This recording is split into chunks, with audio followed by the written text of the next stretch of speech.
non-residents, duplicates. And the DOJ has finally weighed in with what they call a statement of interest. That's very important. What's happening in Illinois is just a symptom of a much larger, deeply embedded national problem. And we focused on it at a weekly basis, at a bi-weekly basis with Stern America. But today, I'm able to make a public announcement. We've been alluding to it a few times, but on March 24th, 2020, 4 people plus 750 John Does and Jane Does filed a federal qui tam lawsuit. It's spelled Q-U-I-T-A-M under the False Claims Act on behalf of the American people. And on May 22nd, that case was officially unsealed. Up until a week ago, we were working to make sure that it was unsealed, but as of a week ago, as an operation of law, the case was unsealed. So you cannot, I don't know if you can see it yet, but it's Schindler, Stenstrom, Mancini, Heitman, and then 750 John Does and Jane Does versus Michael Horowitz et al. It's in the U.S. District Court of the District of Columbia, and it's case number 1:25-CV-00866. That case is under Judge Amir Ali. It's been unsealed. It names 117 U.S. government officials in the Department of Justice, the U.S. Attorney General's Office, the Inspector General's Office, and the FBI, among others, all senior officials.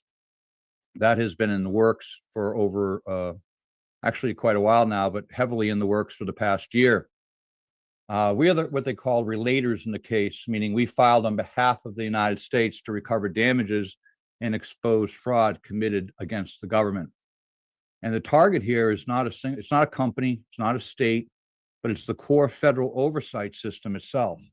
The reason we're having problems in every state, Pennsylvania, Illinois, California, Arizona, Nevada, Georgia, Wisconsin, Michigan, is because there has been no interaction by the DOJ or the FBI.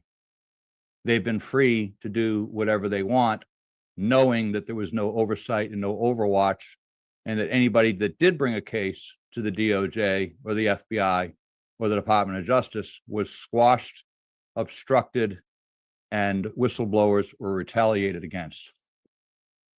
So what we've alleged is fraudulent certifications of compliance with federal oversight, suppression of whistleblowers through the IGNet's internal network used by the federal inspector generals, obstruction of lawful investigations related to election integrity, national security contracts, misused federal funds, and over $600 billion in funds. They've literally stole, if you look at GDP, let's just say an $8 trillion economy. That's with a T as in tango. We're not guessing on this. It's a very thorough filing. The evidence spans 6 federal agencies and includes sworn affidavits. It's been delivered to the DOJ, the U.S. Attorney for D.C., and the Attorney General. What's interesting about the case is we filed the case pro se, meaning it was done by citizens with no law firm or outside funding. This is a case that no one else would bring, including the DOJ, before today. So this portrayal in the public trust, if we can correct this at the federal level, will ripple down into the states so that people that have been working so hard, that are going to be following me on the show today and Steve's show, these people that have been working so hard, that have been scratching their heads going, where's the federal government been? Where's the DOJ? Where's the oversight? Where's the cavalry? It's coming now. We've identified those people that have been obstructing these investigations, these people who have been actively working against the good citizens and patriots that are on this show. The federal oversight apparatus is not broken. It's captured.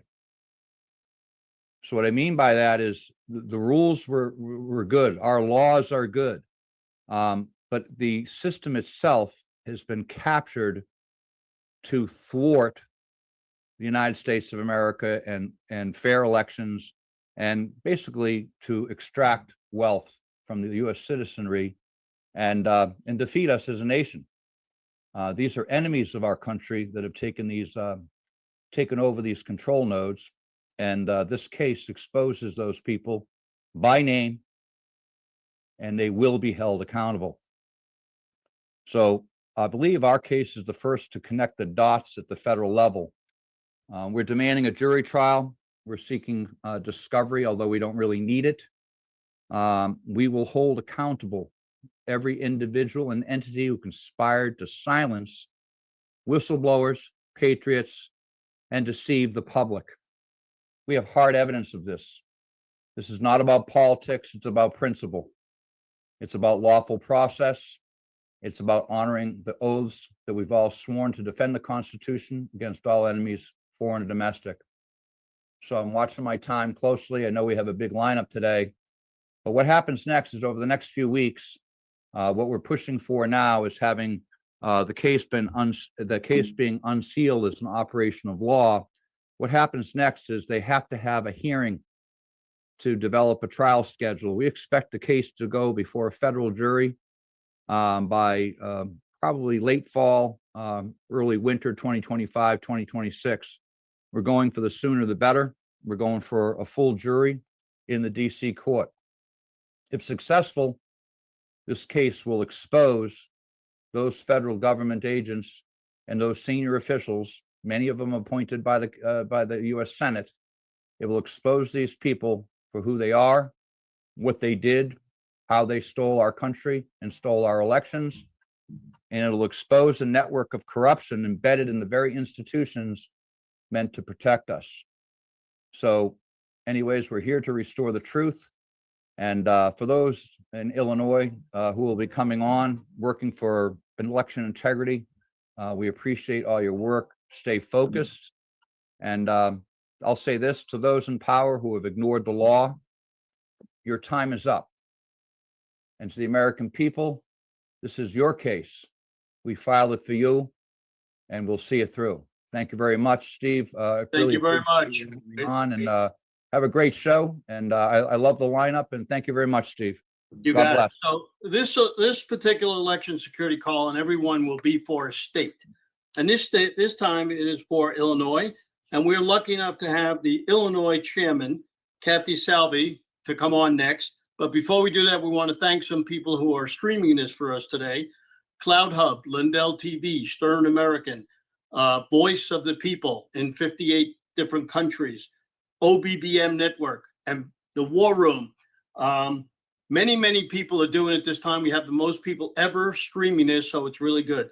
So let's get Kathy down here. Come on down, Kathy, unmute yourself. Great. I think I'm unmuted. Thank you, Steve. You are. Thank you to this wonderful, thank you, Raj, as well. Oh, to this wonderful group assembled here and every person in the listening audience now and in the future. Thank you for allowing me to be on. Now, for the last 11 months, I have proudly been the chair of the Illinois Republican Party. Yes, there is an Illinois Republican Party, and we are very firmly our strongest committee and our most significant committee is the committee that we're here to talk about today, and that is election integrity. Without an honest election, how in the world can you possibly honor those who fought so hard in our country? And yes, every day I ask myself a question: where will the insults come today? And where will the contradictions come today in the work that we have before us? And I know we must be doing something great because of those insults and those contradictions. I was a candidate in 2022, and I know what it's like to be at the heavy hand of election irregularity when my name as the nominee for the Republican Party in 2022 was left off the ballot in Schuyler County. And I incredulously, that denied 5,500 voters in that small county from voting. And it was sort of, well, shrugged our shoulders. Well, so what? It's only 5,500 people that were disenfranchised, but we had to bring a lawsuit against Schuyler County to correct that. And I won't talk about that. I'd like to talk about some of the successes here in Illinois as we work together to fight for honest elections. I got a call today from our amazing new clerk who defeated an entrenched very bad Democrat representative, a clerk in Will County, and she is pursuing through the sheriff's office and her state's attorney's office an election fraud issue. And I talked to her today about it to see how it's going, and it's a process. But I have to tell you, we have fighters and patriots here, many of them on this call and others soon to be. And I'd like to talk about some of our success this last year. We were able to, through a very rigorous and successful Get Out the Vote program in November 2024, contribute to the popular vote of our amazing President Trump and the America First administration that he has.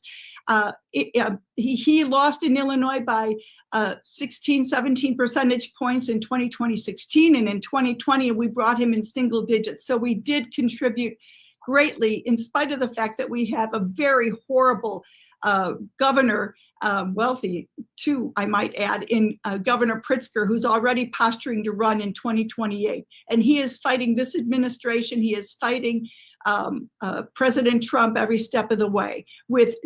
So part of our theme in Illinois is we have to stop Pritzker, save America from J.B. Pritzker.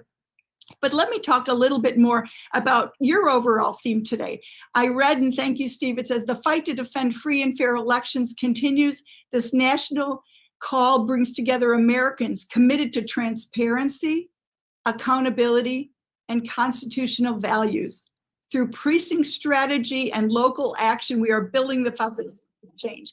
That's where the rubber meets the road. It's in our vigorous talking, going into the communities in the 102 counties we have to engage people to become active. And whenever I'm on the radio or speaking to a group or talking to our county chairs and our township chairs in Illinois, I say, there's one thing I want to put in your head right now in the 2026 election cycle. I am assuming you're all going to vote, but I'm going to ask you, because of the crazy Illinois election laws, which allow a 40-day election cycle, I'd like each patriot to collect 12 ballots and get them in. Talk to your friends and your family members and your neighbors and your colleagues at work and tell them about what great things are happening under Republican leadership and that this can be possible in Illinois as well. And I believe this, our biggest treasure, are the moms and the dads and the families who want common sense Republican leadership and governance. And that is what I am heralding across the entire state and encouraging our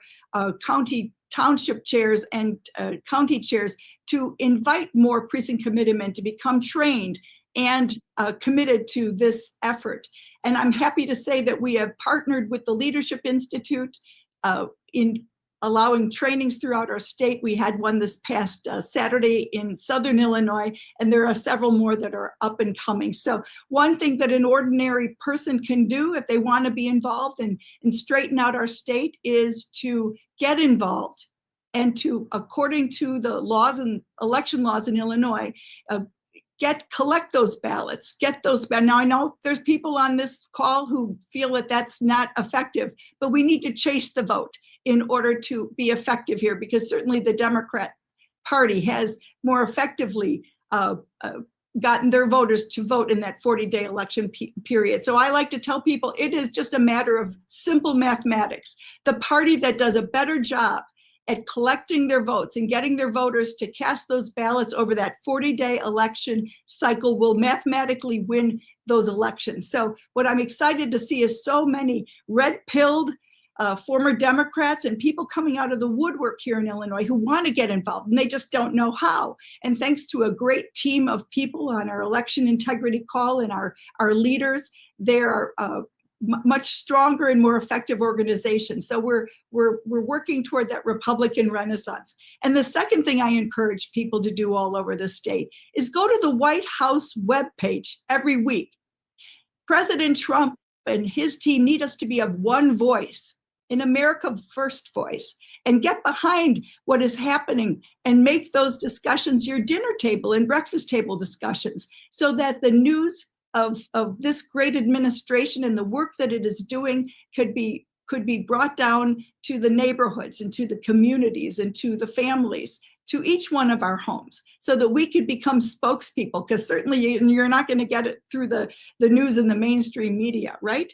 And so I suggest people who say, well, look at what President Trump is doing. Tell them about the no tax on tips, and that we have this secure border now, and we're not going to allow illegal border crossers to become voters lined up in the precincts in Chicago or elsewhere. So we need to continue to fight to promote the great message of what it means to be a Republican. Less government, lower taxes, and more freedom. And it's certainly in Illinois, we're hurting. Here we are, the 6th biggest state in population. We're the home of the Chicago Cubs and the Chicago White Sox and the Chicago Bears. And yet many of you who travel to our state sort of feel this pall over the state because of the heavy-handed Democrat governance that we've had to endure these past 8 years, and also a supermajority in the House and Senate. And so the way to become active is not to say, oh, Illinois is a lost cause. No, then you become self-defeating. We need to become more engaged. We need to plant our roots deep here in our Illinois soil and look at the beautiful things that Illinois offers, and say that better governance from the Republican leaders that we have coming on the ballot this 2026 cycle will make the difference. And so each one of us have a part to play in that. So don't write Illinois off. Please, each one of you, double down. And, some people even say, Kathy, you've always either something in my mailbox or an email asking for money. Well, I tell them absolutely. That's the easiest way to support your Illinois Republican Party and your local party, is to write that check. So we'd like more, of course. If you want to become a precinct committeeman or woman, we invite you. If you would like to train to become an election judge and keep eyes on the ballot, we invite you to do that as well. So there's many different degrees and ways to become a participant in the process, and to save Illinois and to save America. And I'm grateful to have had this opportunity to be with you, Steve, to share a little bit. But if I can just share with you, in our 2024 election cycle, we touched just close to 7 million people digitally by mail and email. And we had 77,000 voters, low propensity Republican voters, vote by ballot early. We had 202,000 low propensity Republican voters vote early, that was by mail, vote early in the election cycle.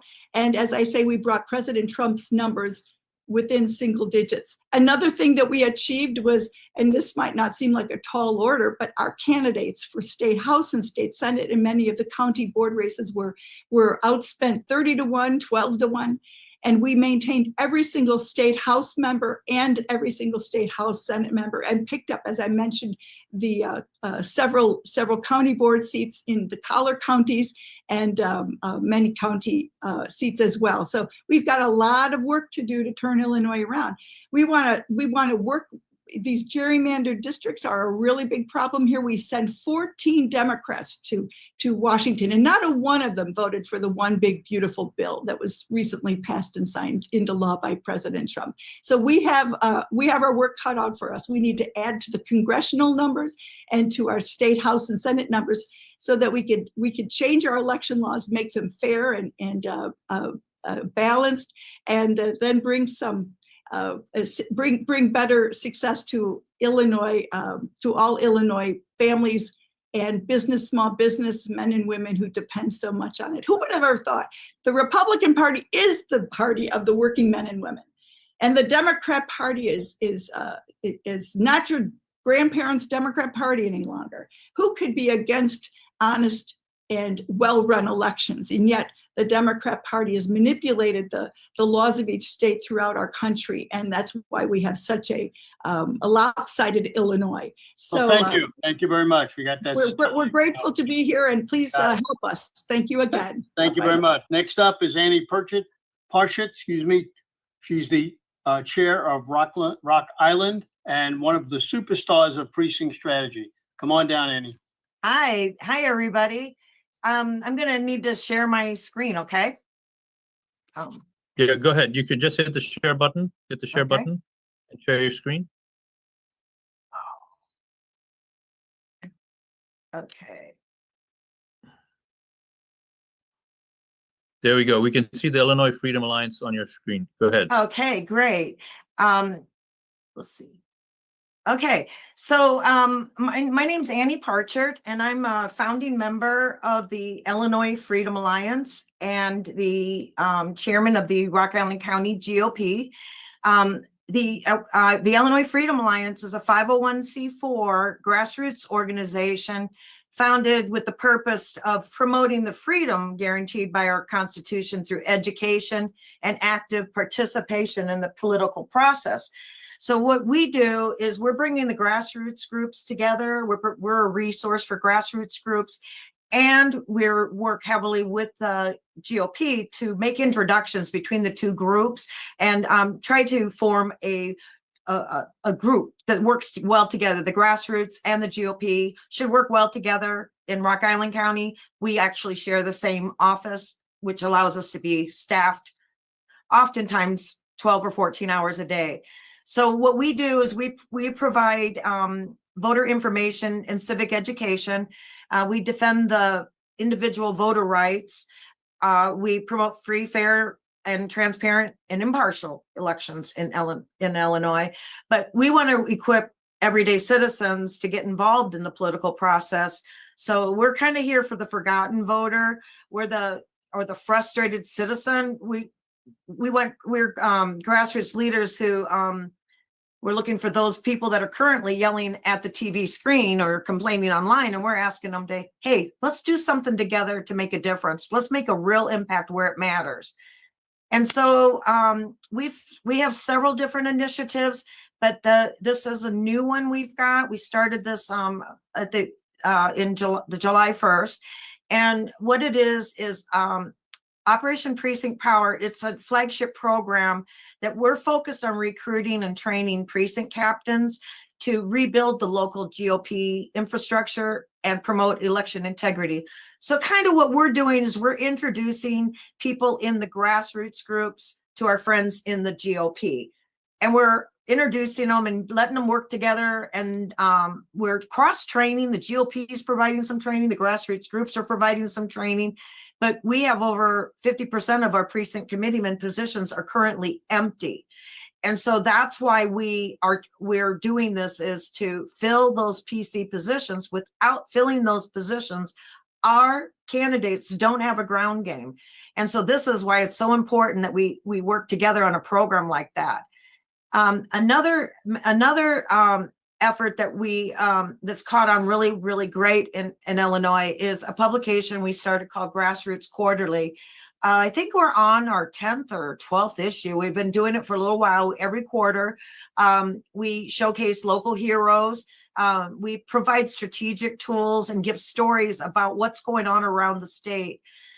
We actually are starting some new publications that will come out in between these quarterly ones.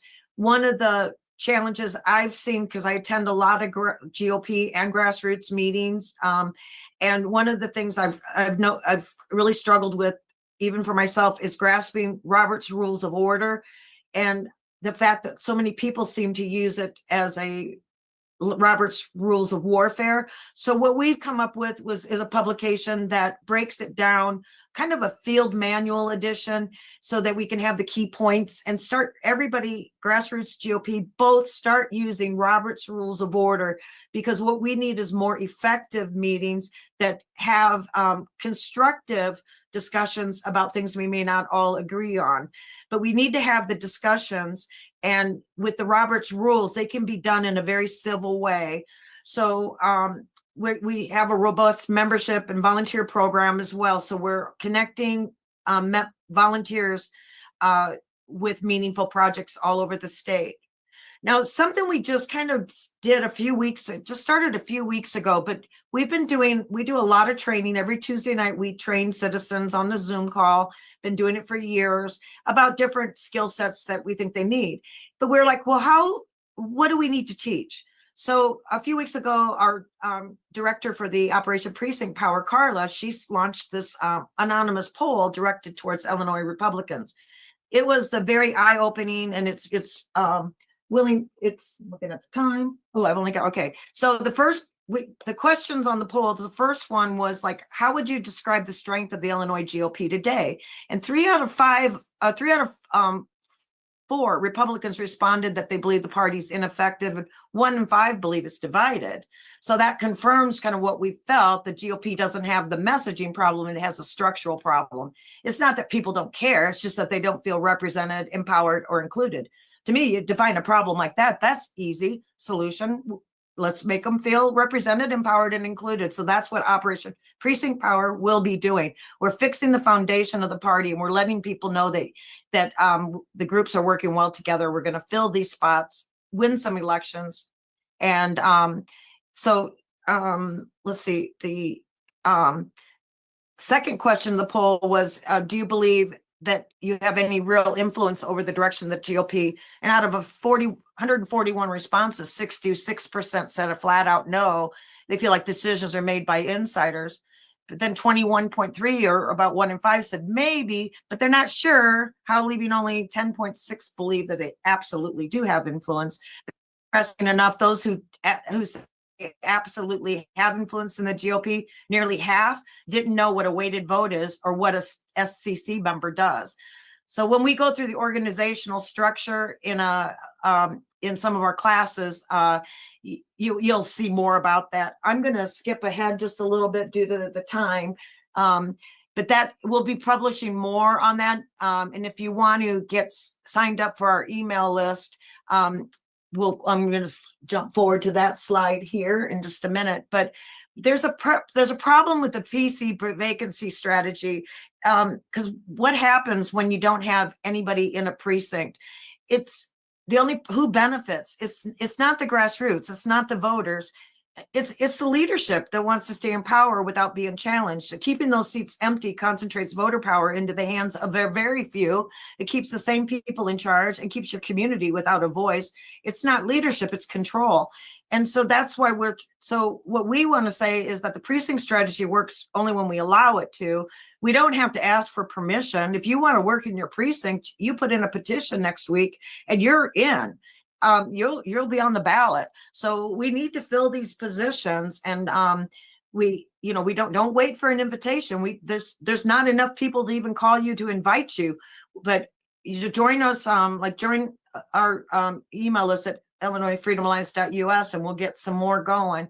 But so I'm going to kind of skip through some of this, but we cover how to run for precinct committeemen in our training, and it's all very important information. We're doing voter registration drives. Cleaning voter rolls is huge.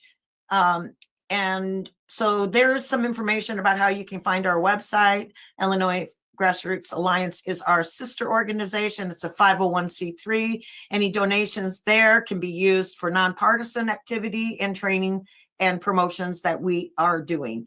That is... let's see, we're looking forward to a possibility that President Trump will be telling people that we're going back to hand counting, and the Illinois Freedom Alliance has been teaching hand counting for over 2 years. We have around 60 instructors that are trained to teach. We're always looking for people to host classes for us. So that's kind of what we're up to, you guys. And if you can become a member, that's what supports us. We're totally reliant upon memberships and advertising sales in the Grassroots Quarterly. And we get a lot done with a very little. And it's all because you guys help us. And the neat thing is that the district that's most improved on the recruitment of their precinct committeemen will win a life-size Trumper elephant. $30,000 parade elephant. So we're all working hard together, and we're so excited that you are doing all of this promotion for us, Steve. We appreciate you every day, and thank you, everybody. We love you very much. Thank you very much. Next person is one of our favorites, Marley Honig, United Southern American, fantastic girl, working around the clock. Thank you so much for being with us today. Come on down. And Anne, if you could stop sharing your screen. Anne, if you could stop sharing your screen, please. Thank you. Yep. Go ahead, Marley, you're up. Great. Thank you so much, Steve. Very nice to see you and everyone here. Always a pleasure to be a part of the Stern American and Election Integrity Call. I just want to update everybody on what Unite for Freedom has been accomplishing recently. If you're not familiar with our organization, you can learn about us at unite4freedom.com and catch up on all the incredible work this team of volunteers has already accomplished for our country since our founding in 2023. We are last week on Tuesday. I'm going to put the link here in the chat so people can take a look at the presentation. And We Marley, I beg your pardon, just one moment. Anne, I'll go ahead and stop your share. Don't do anything on your computer. I'll go ahead and stop your share. Stand by, Anne.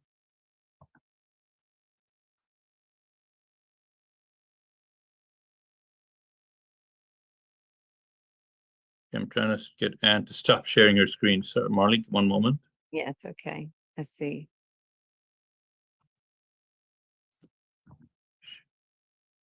Replace. There we go. Share.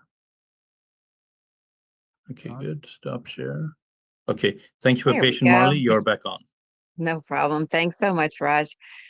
So last Tuesday, Unite for Freedom had a press conference at the National Press Club in Washington, D.C., where we announced two major legal actions that we are continuing. One is new and one is a continuation. One is a lawsuit that we'll be filing against Letitia James, the Attorney General of New York State, and the New York State Board of Elections, as well as a variety of New York-based and national media outlets. The basis of this lawsuit we're filing against the Attorney General, Letitia James, is a conspiracy against rights. One of the things that we must hold sacrosanct as Americans is the right that we have inherent in the principles of our founding to question our government.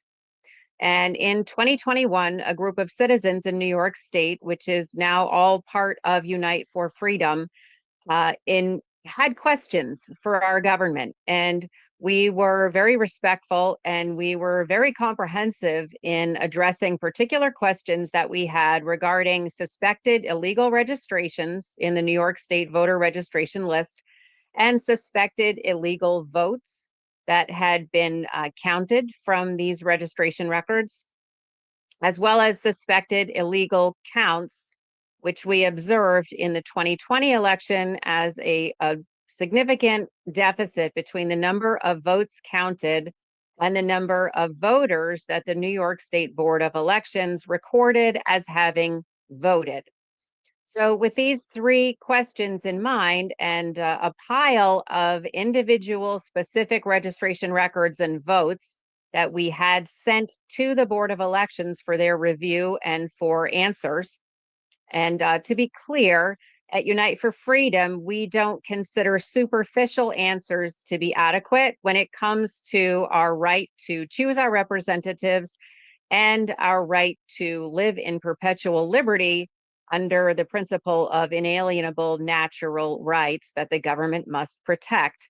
So in terms of these requests that we were making, we were not likely or willing to be satisfied with you could call it kind of a stock response, like, oh, I think those are clerical errors. I think that's 5 million clerical errors.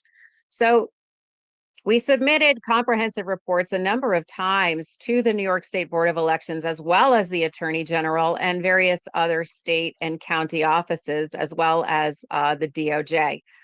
And in a very concerning and improper or apparently improper response, 10 days after that comprehensive report on the 2022 election was submitted, a statewide campaign was launched. And in fact, a criminal investigation was opened into the citizens who had audited the state database, who had raised these questions respectfully and with great intent to be of service and help to the state officers.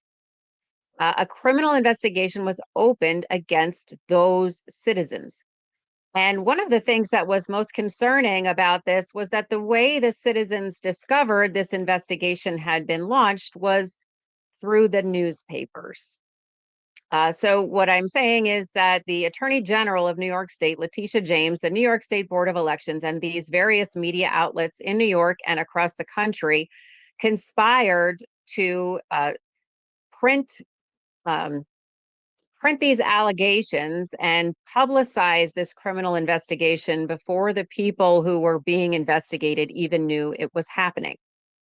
So it appears to be an abuse of state power. It appears to be an overreach in state authority and a conspiracy between the state and the media to suppress free speech, to suppress the right of every American citizen under the First Amendment to petition their government for redress of grievances.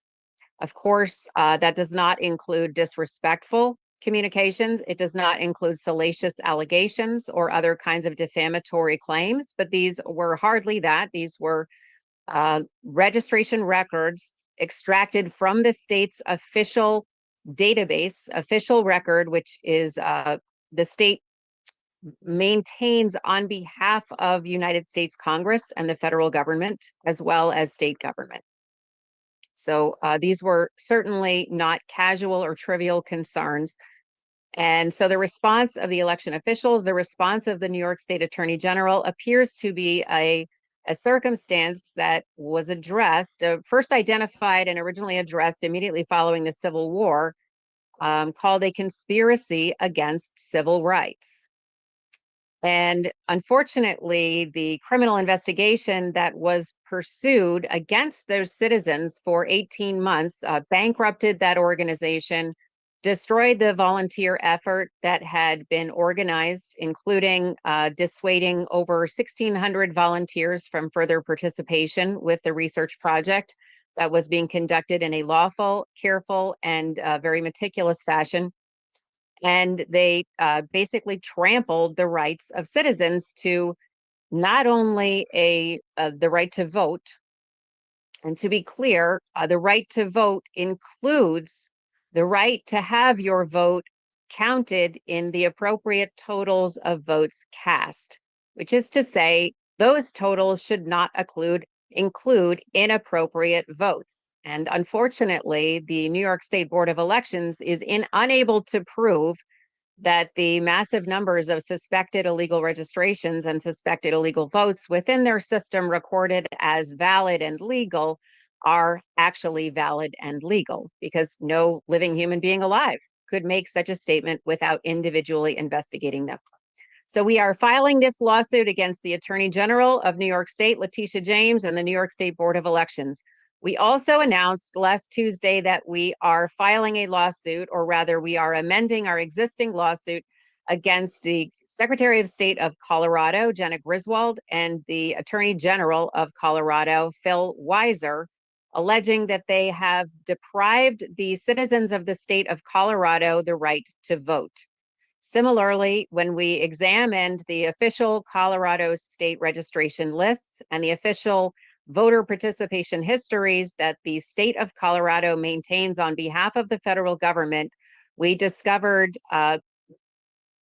extraordinarily large numbers of suspected illegal registrations and suspected illegal votes that would require not a superficial response, not a blanket wave of the magic election official wand that says what you are looking at is clerical error and I can just tell, but an actual legitimate investigation to assure the citizens of Colorado that they are being governed by consent, that they have provably chosen their own representatives as guaranteed under the United States Constitution. 1 minute, Marley. Sure. And we plan to use this lawsuit as a significant lever to get Tina Peters out of prison. We believe and aver that the individuals and authorities that have targeted her and gone on the warpath against her, despite her efforts to comply with federal law, have actually deprived the citizens of the right to vote, and an investigation must be opened into their activities, including their activities to target Tina Peters unfairly and unjustly through their court actions for supposed criminal violations. And so those are updates from Unite for Freedom. I encourage you to support our litigation efforts. to secure legally valid elections and justice for the American people, justice for Tina Peters. You can do that at unite4freedom.com. And you are certainly welcome and there to join our organization as a volunteer as well.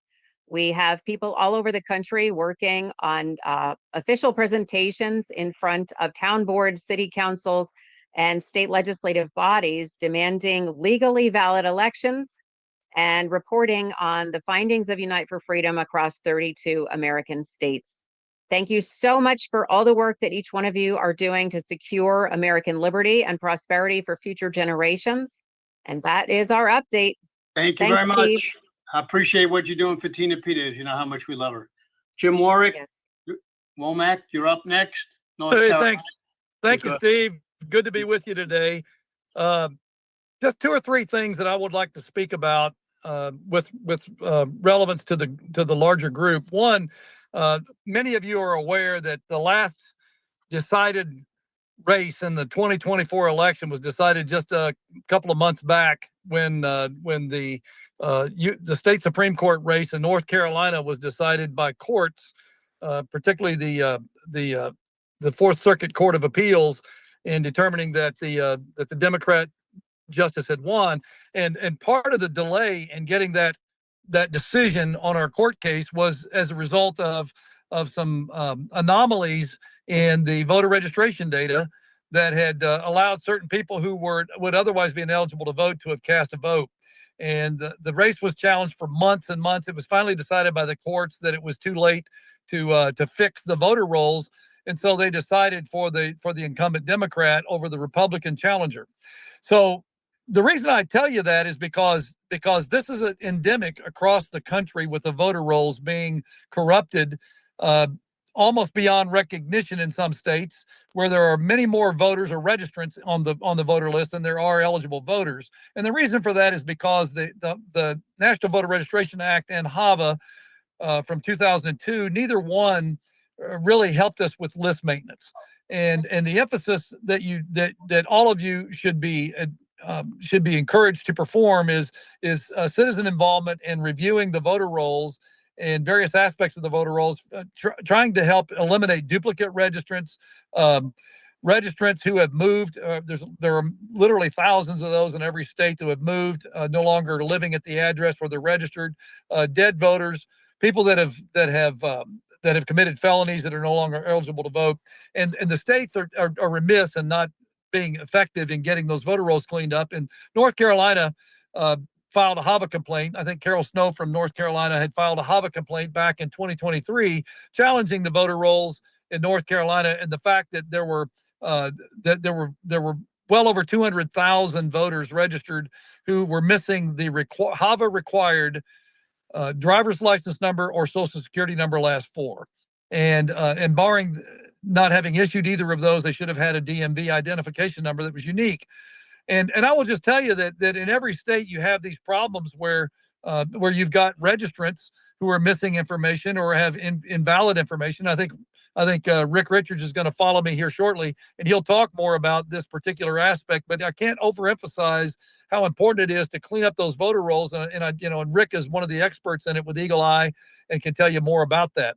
But the North Carolina Board of Elections has recently changed over, but that did not stop the North Carolina or the U.S. Department of Justice from suing the state to clean up this problem with our voter rolls, with the missing SSN4 and driver's license information. And there's a bill, House Bill 958, that I was just testifying about over in the legislature a few hours ago, that is encouraging the capture of the full 9 digits of the Social Security, not just the last 4, to help with the voter list maintenance. I think that's an admirable movement. There are several states that do require the capture of all 9. I highly encourage the state activists to be paying attention to the statutes and the administrative code in your respective states, and to help try to clean that up, to help encourage the legislators to do a better job in statutory guidelines for list maintenance. We really can do a lot more than we're doing today. I want to also encourage people that are not already aware or members of the Election Integrity Network to consider joining. I posted the link find out more about the Election Integrity Network. This is Cleta Mitchell's group that's nationwide, has many of us on this call as members or as monitors for that activity. We're trying to get all 50 states engaged. It is the largest national network that gets involved in election integrity across the spectrum. What I've referred to as all 8 lanes of election integrity, from voter rolls to the military voters to the poll observing and training and that sort of thing. So anyhow, please do go out and find out more about the Election Integrity Network. Get involved in that nationwide effort. And if you're a North Carolina resident and you haven't joined the North Carolina Election Integrity Team, you should join that. I also posted the link for that in the chat, nceit.org. And we are a nonprofit, and we don't receive compensation, but all of our effort is towards free and fair elections in the state of North Carolina. Last thing I would like to say is I really hope that people will get involved in promoting the Citizens Election Bill of Rights. You can find that CBOR document out at the Election Integrity Network website. Citizens Election Bill of Rights has a number of principles and values that we all hold dear, and we're trying to promote that among all of our legislators, both at the state and the national level. I think by getting the CBOR promoted, what we're really doing is raising that level of integrity on elections nationwide, not just in individual jurisdictions. But Steve, thanks again for having me on the call. Sure. We really appreciate being here, and I appreciate all the patriots that monitor. It's good to see Rick Richards and Mike Flynn and others coming on today. That adds a lot of value to your effort. You got it. So, Raj, can you give me the screen? Raj is on the side. So let me just tell everybody that on September the 30th, and I'm not sure if everybody can see this, we are going to do a precinct strategy Zoom with millions of people. There'll be one person from every state being at. Dan Schultz will come on for the first 15 minutes, explain precinct strategy. We will have many speakers, 50 speakers, one in each state. It may take as much as 4 hours to put this on, but we'll keep promoting it for the next 3 or 4 months. Can you give me the screen there so everybody can see this? And Raj will be included in this. Yes. People can see your screen. Steve, continue on. Okay. So we got that. Raj, we got a couple of minutes. You want to go over some of your stuff that you've been doing? Let me do it in just a little bit. Okay, so we'll get Dr. Richards on then unless you're able to put your screen. We're also asking everybody to go to Stern American on X. If you'll join me on that, you'll find out what's going on. I want to thank John Goodman, who has helped me tremendously. We got him on a lot of Zooms, a lot of programs. Of course, Steve Bannon, there's nobody greater than him. I will be going also with Raj to Turning Point in December, and we are going to host a booth and start to go over with people what's going on with precinct strategy, election integrity out there. And Raj, you want to give them a little more information on that too? We'll do that in just a moment. If we could go to Dr. Richards now, and then I'll come back later if we could. You got it. No problem. All right, Dr. Richards, go ahead. You're up. Dr. Richards, if you go ahead and unmute. Yes, sir. I am going to share my screen here. Let's see. You have the best you've got the best backdrop of all the speakers this whole year. I'm loving this guy. I appreciate that, and I'll be happy to share. Okay, back to you. Sorry about that. Couldn't help myself. That's okay. All right, so we are seeing, let's see, I guess you're seeing this screen, yes or no? Moving it around? A lot of screens. A lot of screens. All right, well, let me get off of that. Stop share and go back to just that one if I can. Stern. How about that? Yep. All right, now you're seeing this. Okay, great. I see Ellie. Ellie. All right. I'll talk about a couple of things today, and thanks for the opportunity, Steve, Raj. Eagle Eye and the People's Audit and Check My Vote have decided to share resources as well as a number of other entities. And we are going to be using the same databases. We are using different methodologies, but we're going to link those programs so that you can go to a single sign-on and work anyone, and you could actually work something in the Eagle Eye portion and then check it and check my vote to make sure it's correct, because two methodologies is far better credibility than one methodology. And we've run into the issues with the press saying, well, your results are different from their results. Well, now we'll be working on the same databases. And for comparison, to let you know, Eric has 24 states in DC, 71 million registrations. We now have 41 states in DC, 185 million registrations. We expect to have all of those. I have 34 right now, and the others are coming in, so we should have them in the systems by the end of August. More about that and the new Ellie program when next Steve invites me. We'll be launching that in August nationwide.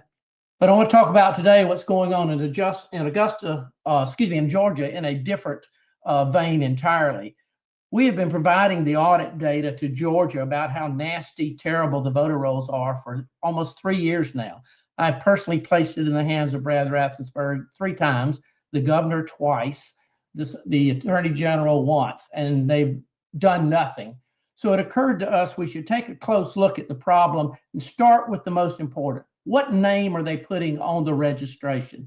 The Georgia application says, number 1, full legal name. It also says it's a felony if you don't put in your full legal name correctly. The Help American Vote Act also says full legal name. So let's pick one variable and take a look at how bad it is. In Georgia, there are 7.9 million registrations. If you take out the 15% that don't have a middle name and you adjust, you've got 1.6 million registrations that have felonious entries in them. In Illinois, 70%, since Illinois is our state. North Carolina, 15, Nevada, 25, 20% for Texas, Washington, and 16, Wisconsin. So if you don't have the name right, that messes up everything else that you're doing. There's no matching with the obituaries. There's no matching with the cross-state moves. There's no matching with the duplicates. If you look at the data validation, these characters are occurring in name fields. There are 1.3 million special characters in names fields, which further prohibit any matching of any type when they're doing all of these other things to match. So it's wrong. And if you look at from a data validation standpoint, what's going on with the Social Security Administration master death file, in 2011, they stopped reporting the full date of birth. They stopped reporting the last known address. They stopped including state-reported deaths. They restricted access. There's now a master death list and a limited access master death list, which is only one that non-governments can obtain. And they have prohibited the release of death records for the most recent 3 years. So if you use the SSA master death list, you don't get the most recent 3 years, and you don't get any deaths that were reported in state. After they made the changes in 2011, they took 4 million records off the obituary list. So the SSA master death list is pretty worthless right now. This is a data validation audit that we've been doing for Georgia for 3 years now, with registration, special characters, property tax, residential addresses, mailing addresses. This is now being automated. If you go into Ellie, you'll be able to print out this for your state, for your county, for your precinct. We got an idea to do a little something different. Since they didn't want to do the audit, we contacted the Georgia Department of Audits and Accounts. I met with, several of us met with Greg Griffin, the state auditor, and he said, we can only do an audit if a law has passed or a task order is presented to us by the chairman of the government accountability, I'll get to it in the governmental affairs. So we decided to do that.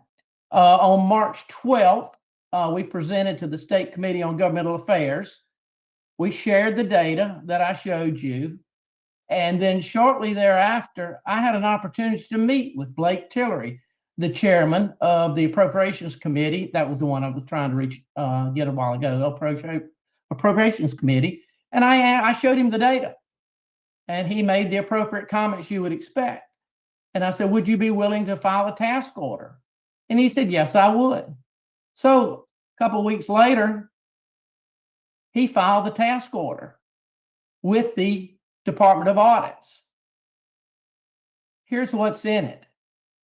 They prioritized the list.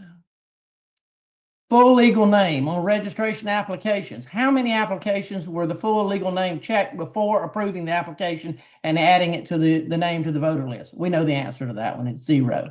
How were these names checked for full legal name validity? How many applications did not? How many applications were corrected? How many active or inactive? We then did the residence address. How many were checked for an eligible residence address before the application was granted? Same things. We know they're not checking them. How often are the resident address checked against the post office NCOA? We check the mailing address. We then ask them to check the maintenance policies and procedures for the state and the county versus federal requirements, state requirements, and the Election Assistance Commission best practices. We already know the answers to these as well. So we're forcing the hands. The reaction from the Department of Audits and Accounts was on June 6th. This went in on May 28th. On June 6th, a week later, they said, yeah, we'll do the audit. As you can imagine, this sent some reverberations throughout the state that the Department of Audits is going to audit the Secretary of State and the counties. And the result was, here's what he's asking him to do. The same things I was just talking about. This is the distribution of who it went to. And 2 days later, the Secretary of State sent an email out to the 159 counties in Georgia announcing that they're going to begin using a tool to flag voter records that appear to need additional review. Looking at the name, date of birth, address fields. UPS, Post Office, FedEx, DHL, P.O. Box, test, missing. These are items straight out of my March 12th presentation to the committee. So they're going to do this. They're going to use this tool for the first time. In fact, they're so proud of it. They had a press report. Yeah, had a press conference, announced they're doing all these things. And that's on July 2nd. And then on July 18th, I'll leave this one with you. The Secretary of State came back out, the General Counsel, Charlene, came back out and said, well, don't do this, don't do that, don't cooperate. If anybody shows up from the DOA, let us know. Don't let them into the Garvis database. So 3 years was giving them the exact same data that was presented on March 12th. The task order came out. The Department of Audits said they'll do it, and boom, boom, boom, boom.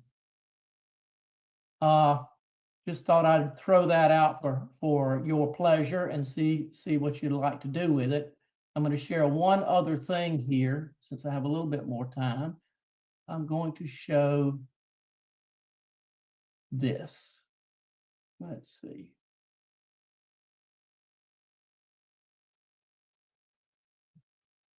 So this is the new Ellie. So we've got a few minutes. I'm in Georgia right now. Let me go to Illinois. These are the states we have loaded already. The others are being loaded. We'll go to Illinois. And in Illinois, we have automated the parameters so that we don't have to do all of the manual looking that we used to have to do. So total registrations, total registrants affected here with mailing address, incomplete errors, which is what I showed you. Those that are moved, registered, and voted. Those with property tax issues like homestead, no bedrooms, that sort of stuff. That's the obituaries. We buy the obituaries, all the obituaries in the United States. We buy all the property tax records in the United States. And this is various voter information that we look at as well. But anybody, we're going to send this out to all 3,134 election offices in the United States. They will get credentials, as will citizens. If you want credentials, we can give you credentials. And here's what you get. Here's all the commercial mailing receiving. Here's the bad invalid addresses. Here's a line missing primary, missing secondary. In Illinois, you got over 400,000 registrations that don't have the secondary address. You have 11,000 don't even have the first. And then we have broken, wrong predirection, primary, all of these ranges are invalid. So you can download them all. We'll just click one. Let's click this one. And here it is. Here they are. You want them as a CSV file? Click right here. You want to download the full list? Click right here, and they're yours. Dr. Richards, sorry for the interruption. 1 minute before Mike Lindell comes on. 1 minute. All right.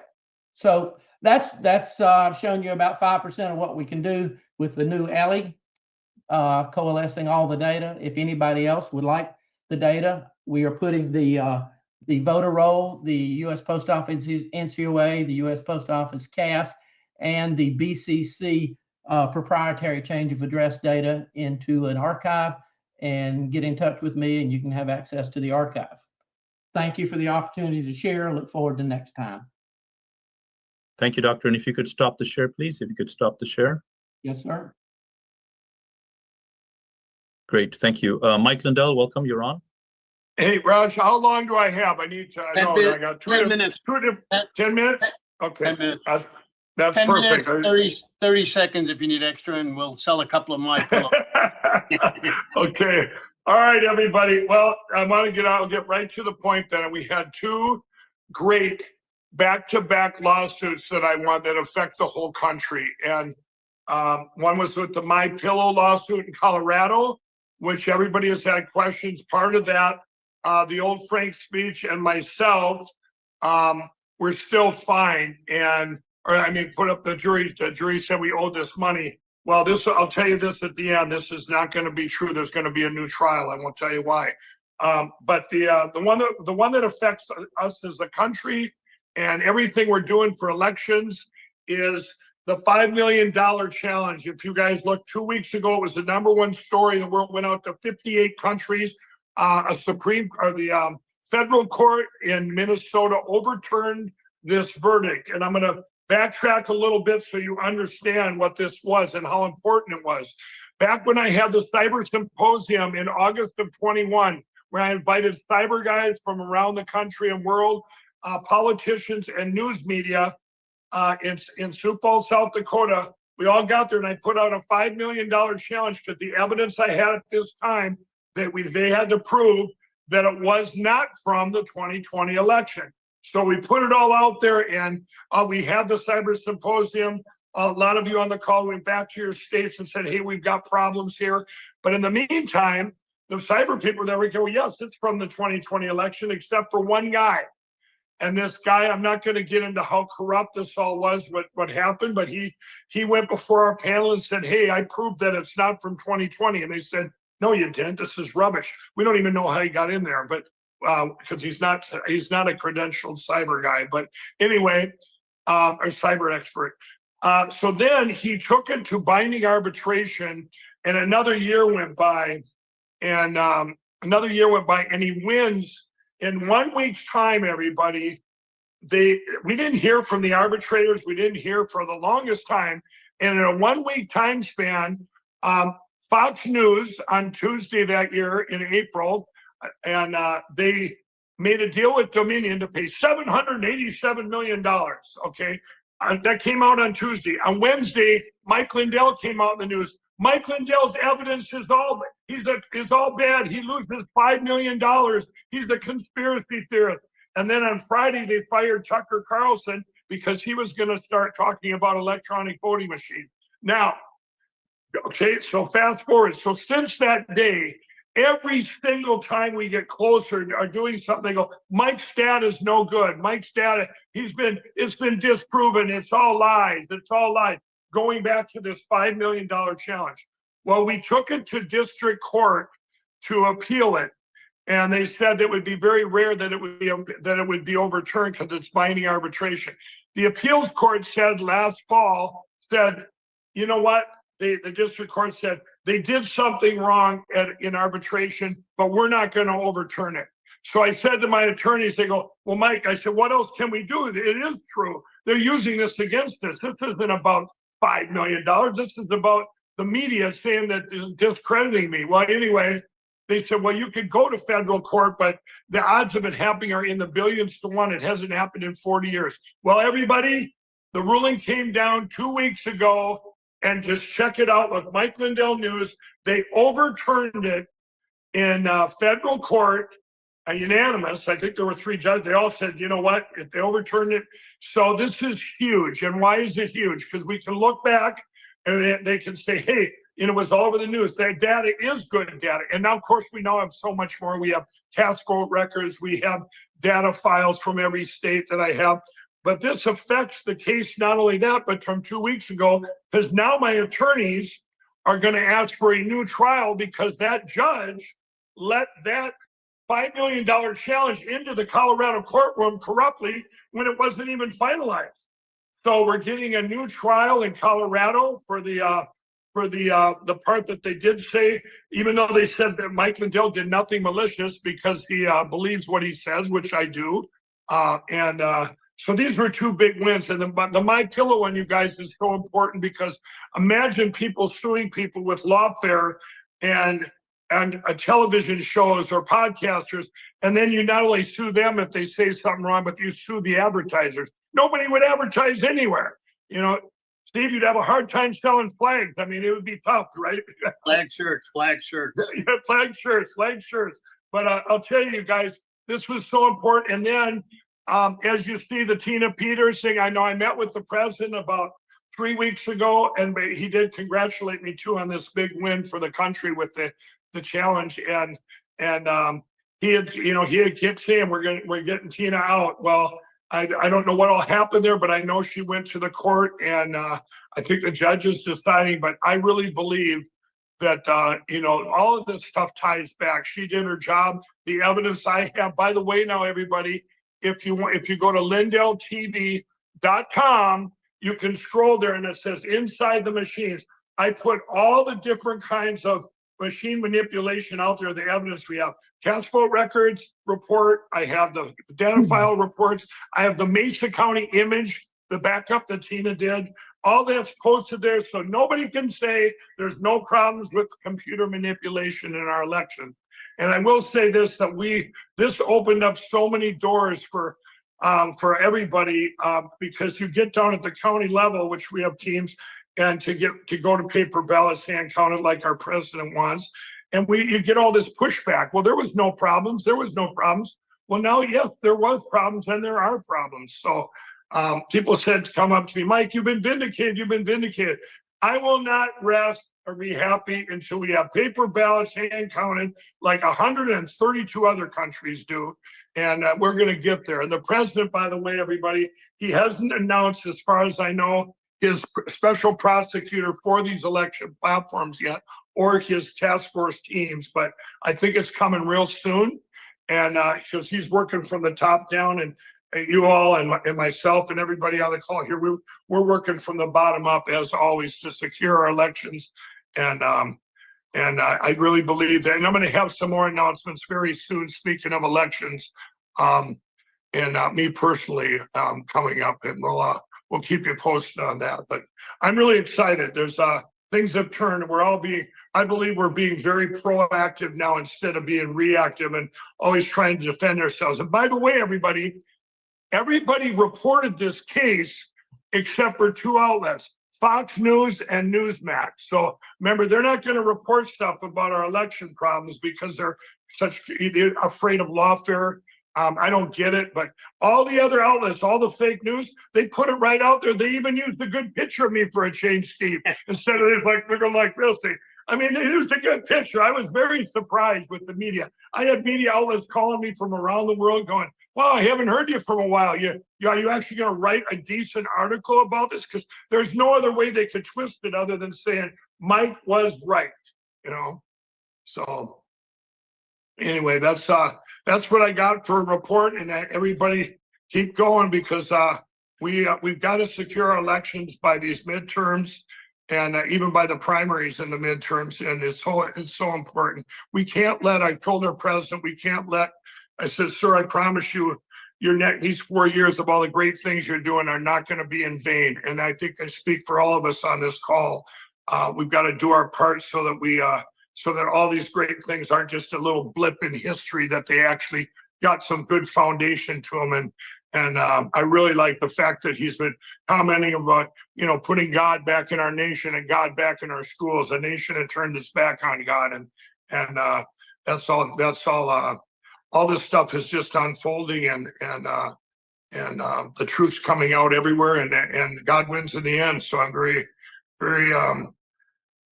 very hopeful and you guys stay courageous because courage is contagious and that's what we need right now.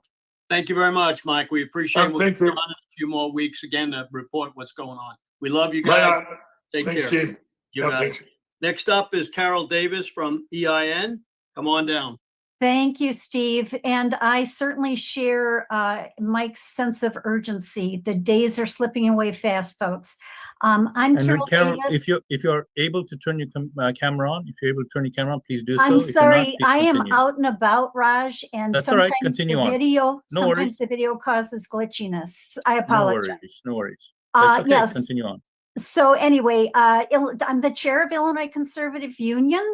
I also lead the Illinois Election Integrity Program, and we work very closely with Cleta Mitchell's National Election Integrity Network and also with Judicial Watch. And we do strongly endorse, like Jim and Dr. Rick have said, everyone getting connected with EIN. I want to take a few minutes of my time to share other people's events, important events coming up. In Illinois, Networking the Networks Faith and Fire Conference this Saturday. www.networkingthenetworks.com. If you lead a grassroots group or an advocacy organization in Illinois and are looking to connect and grow, or if you're an activist looking to join an organization that addresses an issue you're passionate about, this conference is for you. Networkingthenetworks.com. Also, Tea Party Patriots has their Only Citizens Vote bus tour coming up. Now, you know, Only Citizens Vote supports the SAVE Act, the Securing American Voter Eligibility Act, which we managed to push through the House, but now it's sitting in the Senate.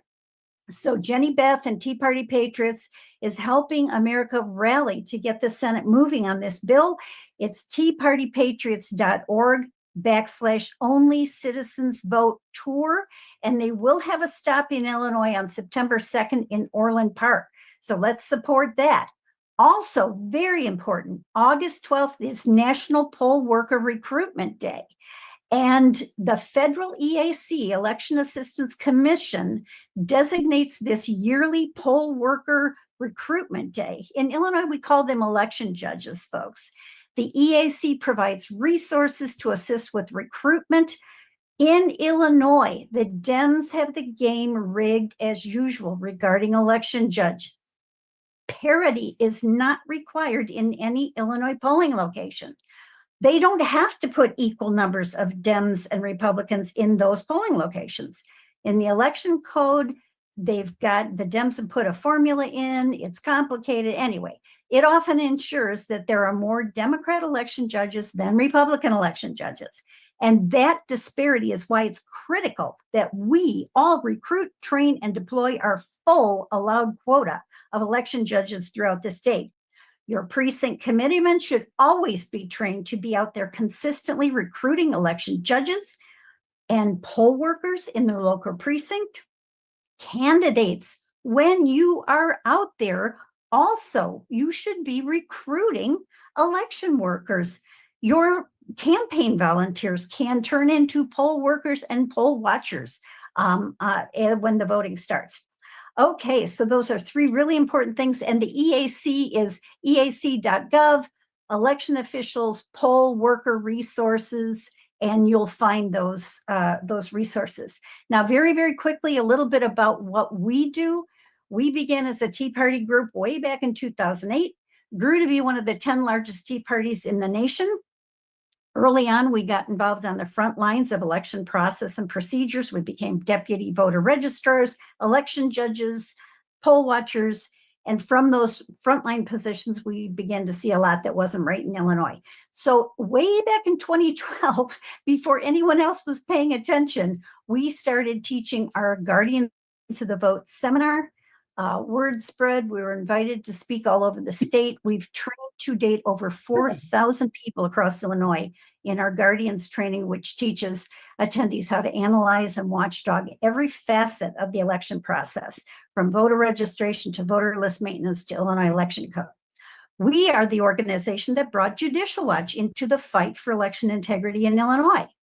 We've worked with Judicial Watch since I knocked on their door and did a cold call on them back in 2017 at their DC offices, and I built a great relationship with them. We are the plaintiffs in 3 lawsuits against the Illinois State Board of Elections, 1 settled so far, which gained Illinois citizens access to Illinois voter rolls, and the additional suits are working their way through the courts now. As they say, the wheels of justice turn slowly. Our pre-election nursing home mailing.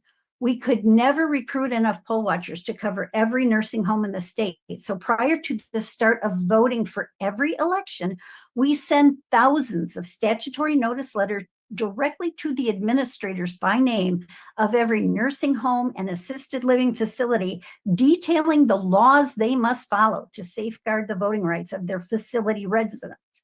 This puts them on notice that we are watching.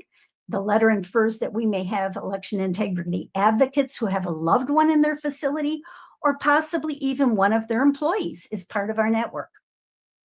When we catch them and can document the issue, we also send statutory notice letters to county clerks, election authorities who are not complying with the law, putting them on notice that they may be dragged into court. Our Illinois Voter List Working Group, led by the wonderful Willard Helander, works closely with the National Election Integrity Network and the wonderful Dr. Rick Richards. For the past several years, they've been working with him, pinpointed many issues, and of course, among them being people who have moved out of state, registered in their new state, and even voted in their new state. So we're working on a citizen letter writing project to those who have moved, informing them that they're still on the Illinois rolls and giving instructions regarding how they can remove themselves from the rolls. Pennsylvania recently did such a project and succeeded in removing about 20,000 voters from PA rolls. So in tough states, hey, you throw everything you can at it and see what sticks, right? So we try every possible approach. We are now taking a cue and training from Pastor Jack Hibbs of Calvary Chapel in Chino Hills, California. We've begun a new project working with faith-based networks, pastors, and churches in Illinois for them to become not only voter registration sites, but also to help their church members request vote-by-mail ballots, helping them set up candidate forums, because there's no more Johnson Amendment, folks. They cannot be dragged into court. And we're doing the ballot, we're going to teach them how to do ballot harvesting collection sites, because Illinois allows harvesting like California does. We fight to keep local precinct polling places. And of course, we know the left is pushing for large anonymous voting centers where there's little accountability, along with massive vote by mail. So we're fighting against that. Quick closing thoughts. We never have enough time, we never have enough money, and we never have enough volunteers. So we, our side, must work very strategically as to how we can accomplish the most critical goals in the shortest amount of time with the fewest resources. We, our group, Illinois Conservative Union, is extremely careful not to get caught up in fads, trends, or the tyranny of the urgent. We're always ready to step back, take a deep breath, and reassess situations so that we are never wasting valuable time on meaningless tasks. Build strategic relationships. Working in silos is a losing strategy. Building out networks is a winning strategy. Thank you again. God bless all of you for all you do. Thank you very much. Raj, you're up. Trying to get him on. Terry Newsom's supposed to be next, but he got into a traffic jam and he's running a little bit late. So we're waiting for Raj. Raj, you there? All right, we'll review a few things. Hang on one second. All right, so our next election security call will be around the 27th of August. And we will be delivering some great speakers. Also, if you get a chance, get your precinct strategy book. Dan Schultz going around the country talking regarding precinct strategy. We're getting a lot of people involved. Probably on next state that we'll have will be Arizona. And we're looking for speakers from Arizona. So if anybody's on there, please do it. Can you unmute? Raj, you want to unmute Terry? He just got on. Stand by. Terry Newsom. Terry Newsom is one of our podcasters from Illinois. Go ahead, Terry. Called Behind Enemy Lines. While Terry is getting sorted out there, I want to just thank everyone. I want to thank everyone for all of your work and support for the Reclaim campaign. It was sold out. People are absolutely encouraged and lit up by what they see possible. And already various counties have set up their own Reclaim event. The next one is going to be September 17th. We just got a call here for another one coming up in October. So if you're on this call and you are part of helping get the word out, thank you for that. Steve Stern, thank you for streaming it on Stern American.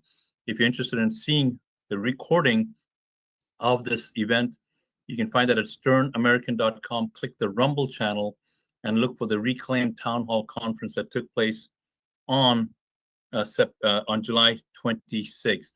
If any of you are interested in doing something like that in your location, simply go to reclaimcampaign.com. Again, there are three simple objectives: teaching people at the county level how they can find a higher quality candidate that can actually win in the primaries, that's in August of 2026, how to raise more money earlier, so that you can actually win, and 3, how to combine your force with other groups in your county so that your voice becomes the dominant voice in your county. It's imperative that we get this done while President Trump is still in office and in the focus of the attention. All of that is going to change somewhat after the midterms and definitely after his term. So we have got a window here to take advantage of that. So with that said, Terry, thanks for your patience. Over to you, Terry. Hey, hello. Sorry, I was a little bit late in traffic. Terry Newsom. You're good. I'm from a suburb of Chicago. I host the podcast Behind Enemy Lines. It represents us in Illinois, right? From the communist state of Illinois. So we're behind enemy lines. I think most of us are in the United States. Everyone's probably familiar that Chicago is probably in Illinois, and then specifically Chicago's the epicenter of cheating, right? And fraud. This has been going on forever. We'll talk a little bit of different view on what's going on here in the state of Illinois. So we have, so many more, convicted politicians. We've got corrupt unions. They're running our state, right? And we have the grassroots in the state of Illinois. And the grassroots are the foot soldiers to make everything successful. So voter integrity, voter fraud, and all this stuff is very, very important. But one of the biggest challenges that are facing us besides voter integrity and voter fraud is we talk about, vote by mail, the same day, early voting, and there's debates. Do we go the same day? Do we vote by mail or whatever? And that's a big debate on the Republicans in the state of Illinois. To me, what we don't recognize is an equally bigger problem is the Illinois GOP is feeble. I know some people are not like hearing that, but our GOP is so feeble. The committeemen, the people that are trying to get people out to vote and struggle and fight and knock on doors are frustrated. We have very weak leadership that does not stand up and defend us against the left. We have politicians that get elected, like our minority leader, that's basically a Democrat. So we have to, our cheating problem is complicated by not getting enough people out to vote. And if they're not motivated, if they're not excited to vote, it really doesn't matter if they're cheating. I mean, of course, I don't want to minimize cheating, right? So we have a massive problem, so that we have to tighten up the cheating, while at the same time, in parallel, we need like a war type general, like General Patton, or maybe General Flynn will be on later, to get people excited, motivated to go out and do these things that most of you people are telling us to do, right? There's different things that we need to do to try to get people excited to vote. So, like for instance, in some counties in the state of Illinois, over a 2-year period, they don't even show any deaths, right? Nobody died in a couple of years, in a few years, which is absurd. And if we get people out to vote and stuff, we can maybe compensate for some of those cheating things that are going on. Another thing is that you all are probably familiar with the excessive amount of Venezuelans, and I've been tracking them, Trenda Largua, all the legal Venezuelans here in the state of Illinois. So Governor Pritzker and Janulius, our Secretary of State, are doing everything in their power to enable these, they call them residents instead of citizens, right? they call them residents. So last year, the state of Illinois allowed all these illegals to get an Illinois driver's license, just like me and my family. Before, it used to be slightly different, right? So that you would know that they're illegal. So he did that last July, I think. A month before that, Janulius, our Secretary of State, announced 4 electric van vehicles that are going to go out into the neighborhoods and get people those licenses, voter IDs. I had a guy call me from the Secretary of State's office, and he's retiring soon, and he's responsible for seeing the computers and systems and stuff, right? There's 1.1 million last year that were eligible to flip their illegal type licenses into a license just like a regular citizen, right? 1.1 million. Imagine, I mean, how many of those people are going to be in a position where they can, eventually lead into cheating. Another thing is that I don't think we talk too much about is like, even if we control this illegal voting with the illegals, the Venezuelans here in the state of Illinois, this will happen throughout the whole country unless we start putting an emphasis on the next census, right? The 2030 census, where we cannot allow these illegals that came in, especially recently, to be counted for these congressional seats, because they don't even have to vote and they could change the landscape of America. All these illegals are in the state of Illinois, right? I mean, most of them, not all of them, in the state of Illinois, California, New York. So the next election cycle, unless we don't do something to make sure that these people aren't counted, they're going to have so many extra congressional seats. We'll never win Congress again, right? Without even them that has nothing to do with the illegal voting, right? So I think, like a lot of you guys are very active and stuff, and I hope somebody picks up that push to try to push the Republicans or our country to make sure that they cannot count these people and use them to give representation against our own citizens, right? Because we're going to have to pay for that. What else? Oh, yeah. So another thing is that these Venezuelans here in Illinois, above and beyond the licenses, I ran tons of FOIAs on, these guys and women, human sex trafficking, child pornography, but also they're caught with forged driver's licenses. Many have forged driver's licenses. Some of them had forged passports. Some of them even had the vehicle tags that were forged. And then they're printing out counterfeit money. So, I mean, these people are going to be in a position to illegally vote and change the landscape. I mean, for us in Illinois, it's really hard to stay motivated. Now we have another layer of these illegal criminal Venezuelans and other, foreign nationals that are in our country. Pritzker's trying to spoon feed them to find ways for it to make them easy for them to vote. And it's gonna make it really hard for us. But we have to fight. We have to stay motivated, right? You don't want to give up. You got to fight to the dire end, and hopefully, some point in time, we'll be able to turn this ship around with people like yourselves helping us. How am I doing on time? Yeah, you got a few more minutes. So let's see here. What else did I want to talk about? How do people reach you? How do people reach you? Yeah, so you can see me on Rumble, Behind Enemy Lines, and the number 1 Behind Enemy Lines. And if you go on X, at Terry Newsom 357, at TerryNewsome 357.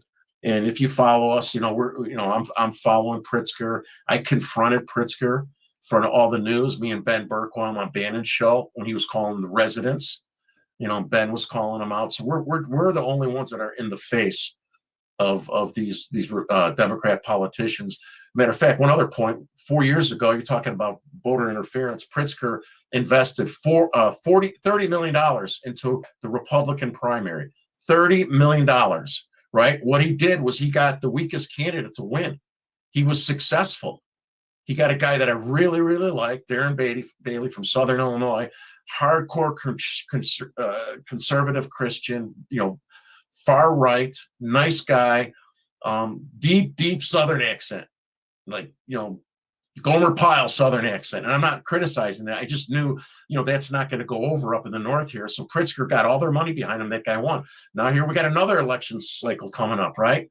So now we have a Democrat named Joseph Severino running for governor. It's backed by the Democrats in our primary. Again. So they're back in to disrupt. It's another form of voter interference that the Democrats are so comfortable and blatant about.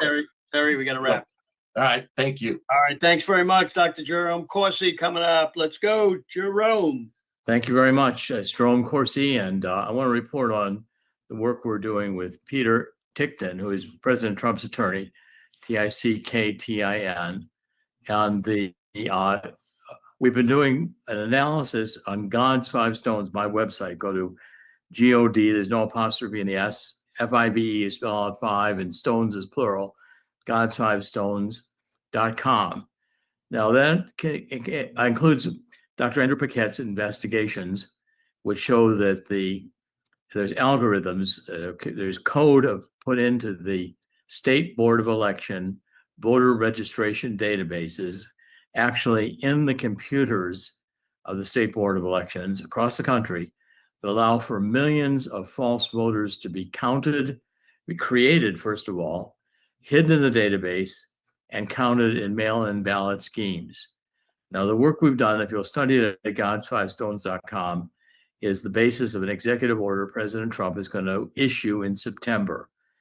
Now, what we've done, the work we've done is really the solution here, because we've not tried to challenge a certified election.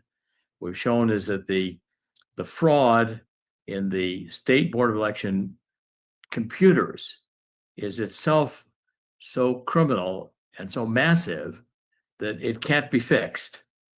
So, and in fact, what's come out from Tulsi Gabbard and others, that the 2020, the Chinese penetrated the computers to affect the election, means that this is a national security emergency. So therefore, the solution is going to be, and I'm telling you now what I've been briefed on by Peter Ticktin, is the plan President Trump has, based on our research, is that in September, there'll be a new executive order, which will derive from the Article 2 powers of President Trump as commander-in-chief. And they will demand that the states abandon their current registration roles and that they create new registration roles, which will have to be refreshed continuously based on voter ID, based on proof of citizenship, based on a paper process. So no computers reporting the votes or recording the votes or tabulating the votes. And we have now a 17-page working memorandum that discusses how the new rules and regulation will be implemented, how the counties will work, how the precincts will work, how identification verification will work. And the system is going to eliminate this universal mail-in voting to return to a more tightly controlled absentee system. Now, because this is going to be done under the Article 2 powers of commander-in-chief, the courts and the states are not going to have a choice. They're going to have to implement this before the 2026 election. And so therefore, what I want to acknowledge is the work of everybody on this call, all the work that's been done over the years has gotten us to this point of proving that our election system is messed up beyond the point of repair, and it needs a universal fix. The Supreme Court has already decided that this kind of an executive order, the president can demand federal rules be set such that the states have to comply. I mean, that's of course the case with HAVA, which demands that the Help America Vote Act in 2002, which requires that there be only one voter ID for each voter. And that's violated in all 50 states by these millions of duplicate votes. So President Trump is not going to allow a political process to determine the 2026 elections. And based upon what we've demonstrated, that the computers have been penetrated, even the State Board of Election system, we have a national security problem where foreign nations can enter and affect our nation. Truthfully, we don't know who put these algorithms into the state databases. We just know that they're there in every state we've looked at. They're criminal. Criminal fraud is massive, and President Trump is going to take corrective action under these Article 2 commander-in-chief powers to rectify the situation. So I think we're at a historic threshold here. And I want to acknowledge the work everyone has done on this call and on other calls. And I want to acknowledge Steve Stern for putting these calls together. It's been a magnificent effort. And the president has paid attention, the nation has paid attention. And I think we're about to have a fundamental historic redo of our election system with voter rolls that have to be proven to know voter ID, who you are, proof of citizen, you have citizenship, you have the right to vote, and constantly renewal of the voter rolls, re-registrations. So the process can't just be grandfathered with old registrations or corrupted by a state board of election computer system that can be easily corrupted by criminals who know how to create false records and vote them through these mail-in ballot schemes. So my presentation, I'll try to keep it short and to the point here, is that based on the work we've done and the others on this call, we are now at an historic point where I think President Trump can and will take action. And I think this effort is going to be successful, and we're going to see our fundamental rights of voter integrity restored, which of course would not be the case had Kamala Harris won the election. We're at the verge of losing our voting rights, which meant we would lose our republic. But thanks to this combined effort of all the patriots who participated on this call and others in the voter integrity effort, I think we are about to set this straight and get legitimacy back into our voting records. So that's my report, and I want to thank everybody for the opportunity to make it. I want to thank you, Dr. Corsi. You have done a wonderful job in work. I know you've year after year pushing to get to this point, and it's very important. Unfortunately, Peter Tickton couldn't make it today. He's in court, but he will come on our next one, and we'll get together with you and him somewhere around the 27th of August. It'll give us plenty of time to figure out what's going on. I'm glad to help you. John Goodman, I know, stepped up and helped you. We got General Flynn, who's coming on. I know he's helped you. So there's a lot of people behind this. I know President Trump is finally listening through Peter Tickton and everything that you've done. So thank you very much, and we'll get you on again, and you have a nice couple of weeks, and we're going to get on a special guest today. We're going to get on Dr. Jimmy Tillman II, who is running for Senate.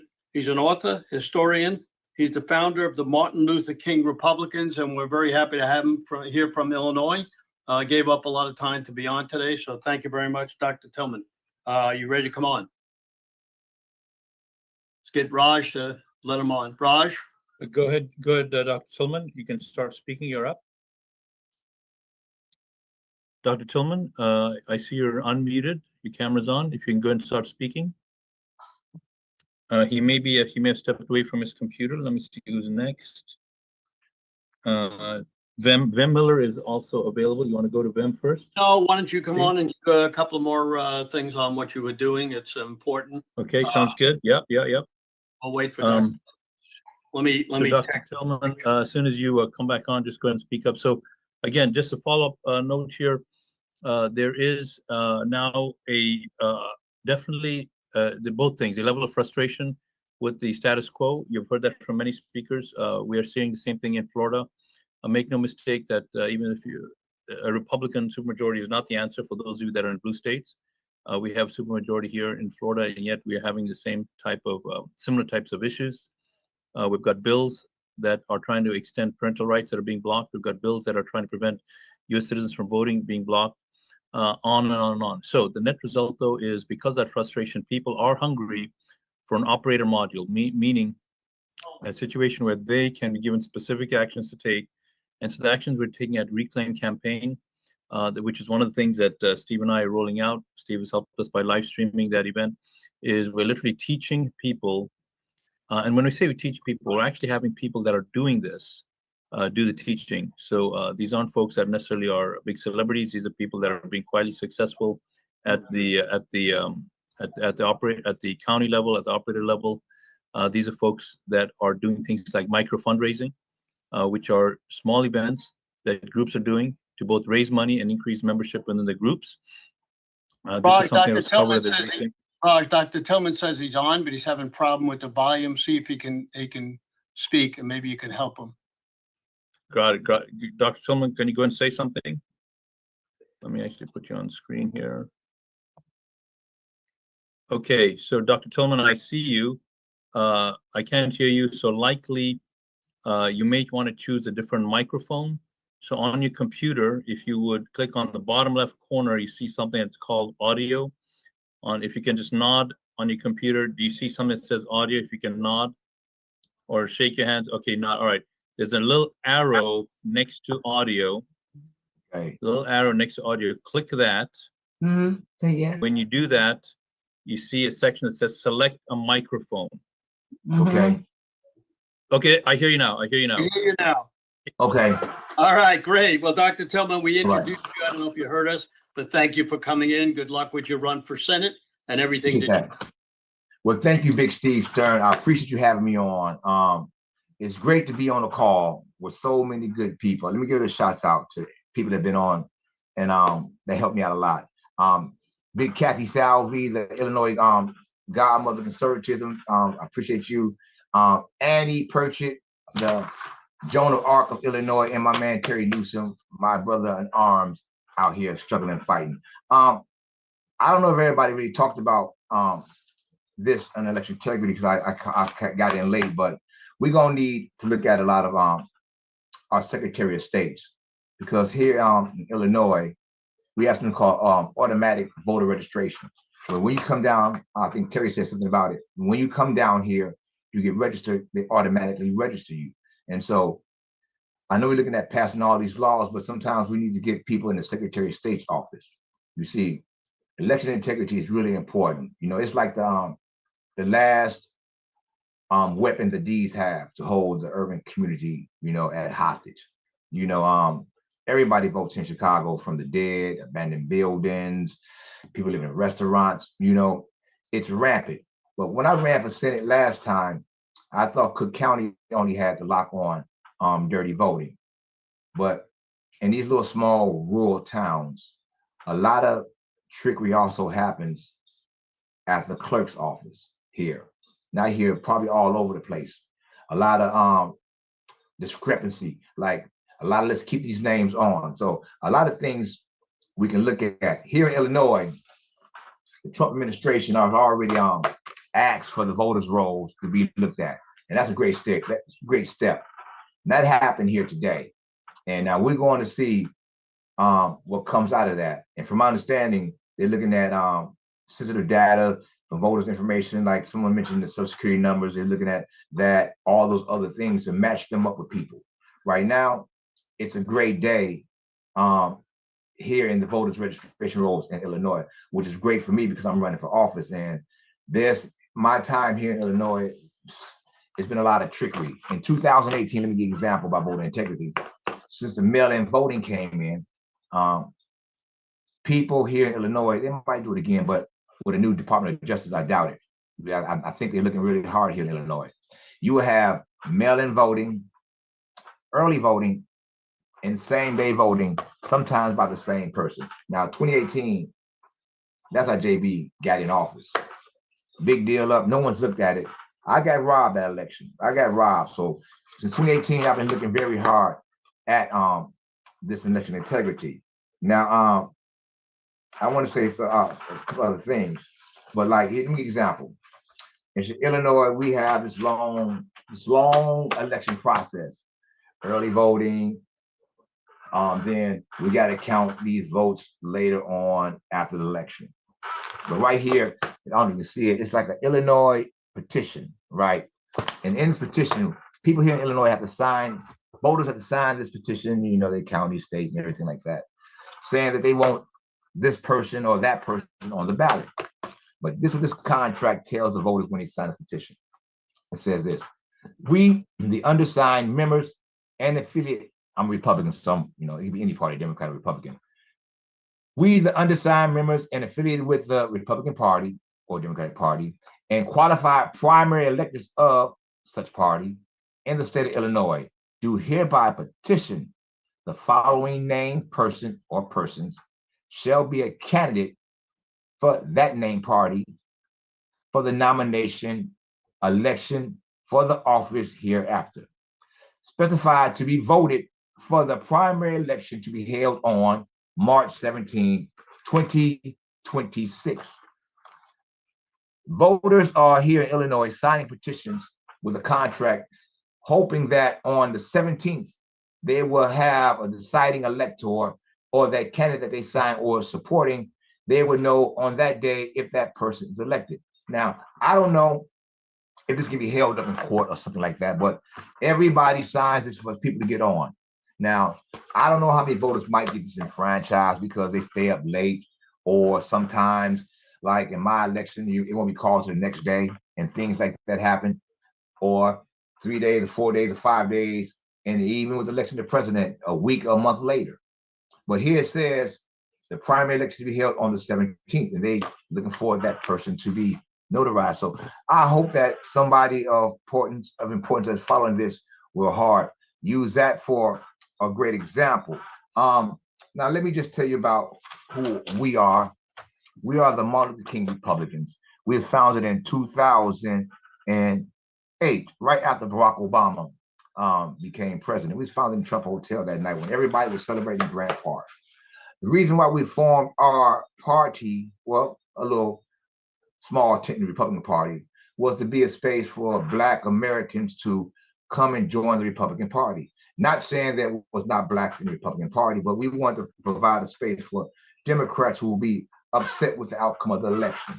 Now, what I mean by the outcome of the election, in that hotel celebrating the first Black president, my group came to realization that that was it for the Black American here in the Democratic Party.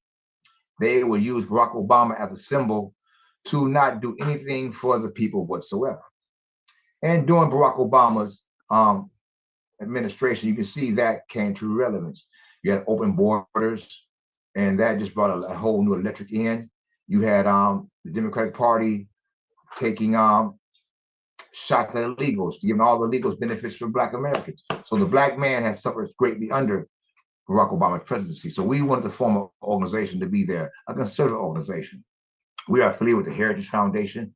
I myself am a fellow at the Academy of Heritage there. I'm also a Sentinel, which is a Heritage Action Sentinel, which is a grassroots campaign. We do a lot of grassroots work. One of our greatest accomplishments, the Martin Luther King Republicans, was we were activated and dispatched to the great state of Michigan. We employed something called the Anaconda Strategy. Me being a history buff. Oh, by the way, Tillman's Handbook of Great Black American Patriots, you can get it at lula.com or tillmanfamilypress.com. Anaconda Strategy was a strategy that General Grant used to save this great country when they was looking at Lincoln and try to hold him up. So we tried to use a form of Anaconda Strategy where we circled the country in all urban areas, showing that the American First policy was the greatest policy for African Americans. So we did the unthinkable. We went to Detroit, Michigan, and found new voters. We even persuaded voters that if they didn't like the situation to stay home. We did so much work that we feel so important that we did so much work with country. So we now decided to use the Anaconda Strategy here in Illinois to see if we can use the same get out to vote, go meet the voters where they're at, to give them hope and show them a plan. And now with this lovely large law that the president's passed, it's easier to campaign here throughout the state to show not only Black Americans, but all Americans, but what's coming down the pipeline. And I know I got 2 minutes though, rocking right here. It's jimmyleaderdc.com, the martinlutherkingrepublicans.com. But if you're running for office, it should be easy right now to run at this time, because last time we ran on Boys and Girls Bathroom, puberty blockers, all these immoral laws. With the lovely large law, Trump is, this first 6 months, he's get rid of all those complaints. Right now, we're running now on birthright citizenship and to see how we can get the youth to be employed here throughout the state with something called a basic law. It'll be on my webpage, a basic wage. It'll be on my webpage. Check that out, jimmyleaderdc.com. martinlutherkingrepublicans.com. You can check that out, sign up for our newsletter to see what we've been doing. We've been doing so much with the help of this president. We've been doing so much for the president. We got the message that the Democrat was losing their Blacks, and the Martin Luther King Republicans had to be dispatched to make sure that happened. And we on the front lines fighting my man Terry, fighting my girl Amy, and with the lovely godmother conservatives, Kathy Salvi. Anything I need to say, Evan? Oh, matter of fact, again, I shout out for the book. Timbers Handbook of Great Black American Patriots. And we're going to be celebrating America's 250th year celebration throughout this country. Annie. And Ann. Richard. And Purchase. I said Annie. All right. I said I did shout out to her. We're going to celebrate 250th anniversary throughout this time. And my campaign is a campaign celebration, reminding everybody of the law, the large, lovely law, not the big beautiful bill, the large, lovely law that Trump has passed down. And I'd like to thank you, Big Steve Stern, for putting me out here and let me talk to your people. And if someone can also, in Illinois, fight for this right here, it says right here that we should be elected on the 17th of March, and that's a contract we signed with the people. Thank you very much. Thank you, Doctor. We hope you have a good election, and we hope you win. Thank you very much. Now we got Ben Miller from Nevada.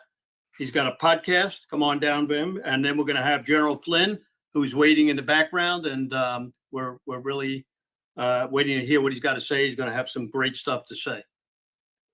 Yeah, Raj, thanks.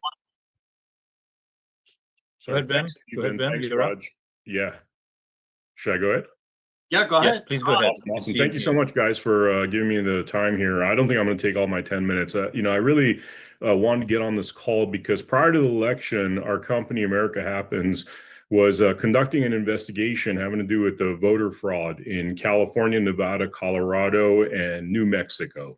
Prior to the election on October 5th of 2024, I got a tip from two different truck drivers that said they were contracted to move ballots, which they were convinced 100% was illegal ballots. And by the way, I've dropped a 5-minute video in the chat here for you guys to check out. That'll explain a lot of the evidence that we have of what was going on there.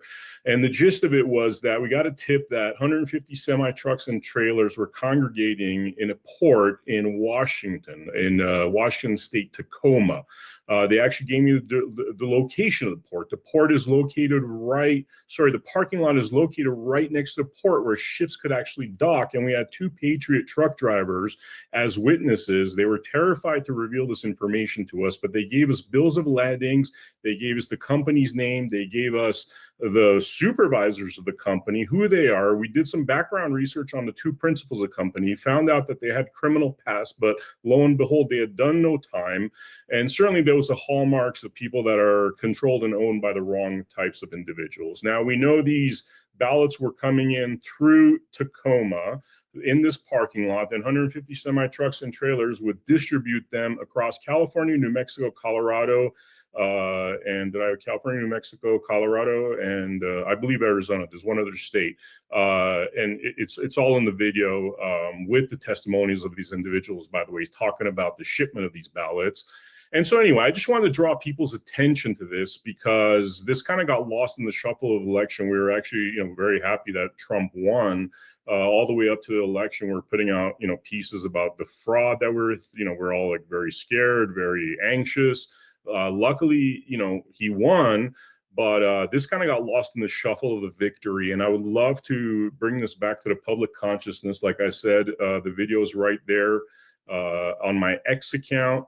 And I just want to get the word out to find out what is going on with this company, have the right authorities investigated. I am 99.999% sure that whatever was going on was not kosher whatsoever. It couldn't be, because you have witnesses that saw these ballots being shipped across state lines and who put their lives and careers on the line to share this information. So a lot of this stuff is on there. I have a package that I'm willing to send to individuals without the names redacted, because, by the way, this has been published already by Joe Hoft on October 18, before the election of 24. He actually published a lot of this material, but everything was redacted. I have the unredacted versions, about 20 pages of documents, bills of landing, phone numbers, you name it, pretty much for any viable party to take this over at this point, because we pretty much maxed out what we can do as civilians. And we just need to bring this to the attention of the right kind of people, because this might actually, and by the way, Kamala just decided she's not going to run for office, which to me sounds like they can't commit as much fraud as they did last time. And hence, and therefore, she knows she has no chance. And this might be part of it. So anyway, I just want to share that with you guys. And my information is, my Vem Miller. You could always get in contact with me at americahappens@protonmail.com. Here's my second phone number, 702-601-9618. And I'm always available to help for anybody that wants this information and could help with this topic. Well, thank you very much. While we're waiting, Raj, you still on? Yes, I am. Yes, I am. All right. Is General Flynn on yet? He's coming on at 4 o'clock. I'm not sure if he's come on yet. I If don't not- see him just yet. All right, so let's talk about a couple of people who are helping us. We want to thank Captain Maureen Bannon and Grace Chung for helping us with Steve Bannon, getting us on today. Some of our podcasters that are doing this today, we'll give you a couple of names. We want to thank yournews.com, Sam Anthony, great guy. He has been doing all our feeds and everything else, helping anybody who wants to go on, go to yournews.com. He's in Florida. Sam Anthony has always done a terrific job, and he's also, if you want to invest in the company, you can do that. Totalnews.com, my friend Norm in San Diego. He's been doing a terrific job, and his brother is in Arizona, so they do our podcast. George Valentine from the Big Mig. I've been on the show many times. He does our thing. We want to thank him very much. Some of the other ones that are doing our podcast, Terry Kaiser, Tea Time. I was on the show the other day. Todd Wood over in Atlanta. Vem Miller, who was just on. Joe Rosati, really thank you very much. I mean, it's on and on and on. We'll give you a couple more. Jim Tingley, Patriot Pulse podcast. Jody Cox, my very good friend, Just Jody, and her whole network. Larry Courtcand from OBVM Network, doing a terrific job helping us. Mary Starr, Awake to Truth Ministries. Matt Struck. Melissa Redpill, one of my first people that ever podcast on thing, always gets about 12,000 people on it. Murray Edwards on his radio show. I was just on there the other day. Randy Mansell and Darren Ross, Patriots with Grit. So you can see there's a ton of these podcasters helping us out. We get new ones all the time. Our biggest one is Voice of the People, Dan Schmiglio. He is one of our first guys ever to do this. Of course, my own, the Stern American show, the Stern American Rumble. Raj helps us get it out all over the place.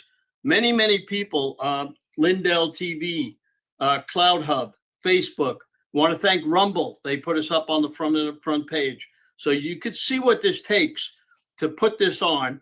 And what it takes is my staff has to call Melissa and Anthony and Samantha, calling every podcaster to make sure they get their links or we get their links. So that's just some of the things that has to happen to put this on. On top of that, I have 3 phones here working, getting people to make sure that they come on time, get off on time. So everybody that's listening doesn't stay extra. So hopefully we got our next guest on, the famous guy. Is he on yet? Raj?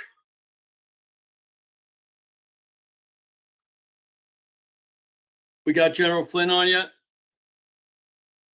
Can you hear me, Raj? All right, let's get Raj here. All right, I'm unmuted, Steve. All right, there you go. Well, you see what it takes. I got to get you on funny. 4 o'clock exactly. General Flynn, you know, for a little guy like me to do this and get the 4 million to 8 million people on, it takes 24 hours. And I know you work 25 hours a day. Yeah. So it's so great for you to be on here today. And thank you so much for giving up your time. I thought you were going to be in Europe, so we were going to stay. Yeah. No, I actually that was tomorrow, but I'm here for one day. Back in Florida, I just landed about, I don't know, 2.5 hours ago up in Tampa. And I'm heading out tomorrow. And anyway, I know I don't know which direction you want me to go, Steve. I can go the General Flynn direction. Okay. All right, good. And I know, first of all, really, really my hat's off to you, Steve, for just continuing to be relentless in growing this audience, because this audience is is all over the world. And I know that because we just had a event up in Washington, D.C. This past Wednesday and Thursday, where we had representatives from about 55 different countries. And, we talk about different things, and, and the whole idea about what this forum represents is a forum that they are aware of. Some of them were aware of it and had either been on it or monitored it. And they know that it's exactly the kind of thing that they need in many of these countries that are all over the world, that are looking at America and saying, okay, we see what's happening. Are you guys going to be okay? And, and because we need America to be strong, right? And I think what we have a situation that we are not at war, but we are in a war. We are not at a physical war, but we are in a war inside of our country. Today I will post probably, I don't know if I'll get it out today, but hopefully I will. We wrote a national security strategy in one of the nonprofits that I have. And the number one threat to the United States of America is the threat from within. It is not China. It is not Iran. It's not Russia. I mean, those are in fact threats that do exist. It's not drugs. It is subversion. It is the infiltration of elements inside of our government. And if people that are even on here that are they're still sort of skeptical about that. I mean, I don't know where else to point you, or what to show you, or I'll come and talk to you. But that's the threat. That's the number one threat. We clearly have other threats, and China is at the forefront of it.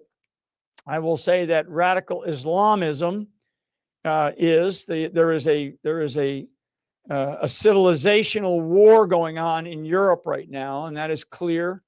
Many of the leaders over there that are opposition leaders are trying to overcome that, but they're not having a great time. We in this country, we're not there yet. We're not in this sort of civilizational struggle. We're in more of an ideological struggle between essentially a form of, an American form of communism and our system of government, our constitutional republic. I had long conversations about the city of New York and the elections that are upcoming in the city of New York, and the different players and the real potential. This is going to be in this November. So this is not like in 2026, which is I'll touch on briefly in my comments here. But the city of New York, a lot of people don't know, but the city of New York is the third highest budget in the country, and that's only first and second to the U.S. government and the state of California. So the city of New York is a beacon or a bellwether for how the United States of America actually, it's almost like a rudder, if you will, on a ship, right? And who's ever steering that rudder? And there haven't been great leaders. The guy that's there now, Adams, say what you want about him. I would say that a lot of the cause for the problems right now in the city, and the fact that we have a guy by the name of Mamdani, who is a radical socialist Islamist, who could potentially be the next mayor of New York City, right? Nobody thought that the mayor over in London would be the mayor, but yet he is. And now you have 10 major cities in the United Kingdom that are now run by Muslims. So, this is not a Muslim bashing show, but I'm just telling you that if you study history at all, which I do, and I pay very close attention to the geostrategic trends that are going on, this is all part of the problems that we are facing right now. So when you think back to Obama in 2008, where the hell did he come from? And now what we're learning, and what many of us have known to be the case. I mean, we have a lot of challenges ahead here, for those that are Americans. And those challenges the most important challenge is really, and Steve and I have had a lot of conversations about this. I've talked about it on this platform before. The biggest challenge is to get people engaged here in the United States of America as citizens. I mean, this is the whole precinct strategy, the whole thing down at the local action, national impact level. One of the things that I am seriously concerned about is going to be voter turnout in these off-cycle elections, right? That we got a big off-cycle election coming up in November. There's primaries that are going on in different places of the country for different races. We have our, not presidential year elections in the 2026 timeframe. My guess right now, and it's a damn good guess based on historical trends, is that we will probably have 30% turnout nationwide in all those elections. Some places will be a little bit higher. You'll have a precinct here or there that might get to 60, 70. You might even have some that pop up a little higher than that, but overall, nationwide, we're probably going to be around 30%. That's terrible. And that's because many Americans still don't believe that their vote counts and that their voice counts. And so what we have to do is we have to make sure that our message is very clear. We can talk to each other here. And I'm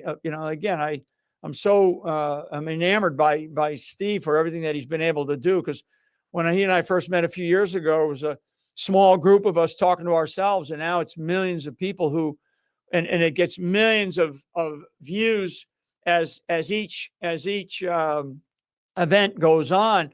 This is now a big voice for many voiceless Americans out there, but we can't just talk to each other here. We've got to get the ideas, share those ideas. And then for each of us in our own neighborhoods, our own communities, and our own networks, our own ways, we've got to go out and do something about it. I mean, I'm now based on a conversation yesterday, I'll probably be up in the city of New York for a while, hustling the streets there, working with some of the people that I do know in some of the boroughs that are good people, right? Really good people. Because New York, we cannot have New York fall prey to, I think, just the idea that, just being apathetic. We can't have that. Can't have that in this country. It's happened in other cities already, right? Los Angeles, Seattle, Chicago, Boston. I mean, Atlanta, some of these other places, Kansas City. It's starting to look like Houston and Dallas. But New York's a different place. And so because the rest of the world kind of looks at it and goes, oh, so this is the direction that America's going to take. And it also gives energy to a ideology that is not akin to the constitutional ideology that we were created upon. I'm sorry. I mean, when people come into this country legally and they go through the legal process, they are asked to assimilate into the United States of America. And that's the way it is. That's the way a culture survives, right? I was with the ambassador for Hungary the other night, and I know Trump is thinking about these things. And I don't know whether they're going to affect it here anytime soon. But I was with the ambassador for Hungary the other night, and we had a great conversation with a large group of people.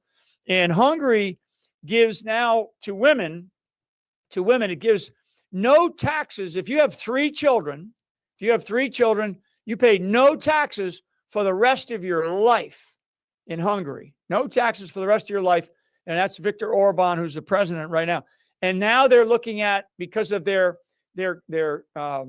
declining population, which America is a declining population, right? Because of their declining population, they had to come up with some incentives. And there's some other incentives that they have for people to have, for families to stay together, for women to have children. So there's other incentives. But right now it's for 3 children, no taxes for life. They're probably going to change that. He told me that within the next 6 months, he thinks it's going to get down to 2 children. That's a big deal, because for us to take it to the United States of America, right now we're at about 1.2, maybe 1.3 children per woman here in this country. and we don't have the family structure that we once had, right? So we're a declining population. When you become a declining population and you don't emphasize the family unit, I mean, then you have problems. You just got problems. And so we are going to kid ourselves if we don't think that we are not going to have to sacrifice here to be around for another 250 years. Now I can see some of the rosy faces out there, probably, I don't know, I can see probably 20 or 30 faces out there now on the Zoom screen. I know you got a lot more than that on there, but I want people to understand that the United States of America is, we have leaders for temporary purposes, right? Like Donald Trump, President Donald J. Trump is a leader. Thank God he didn't get, that bullet to the head didn't wound him differently or kill him.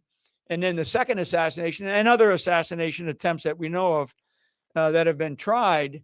He's a very historic figure, but he's still only temporary for a period of time, according to our system of government.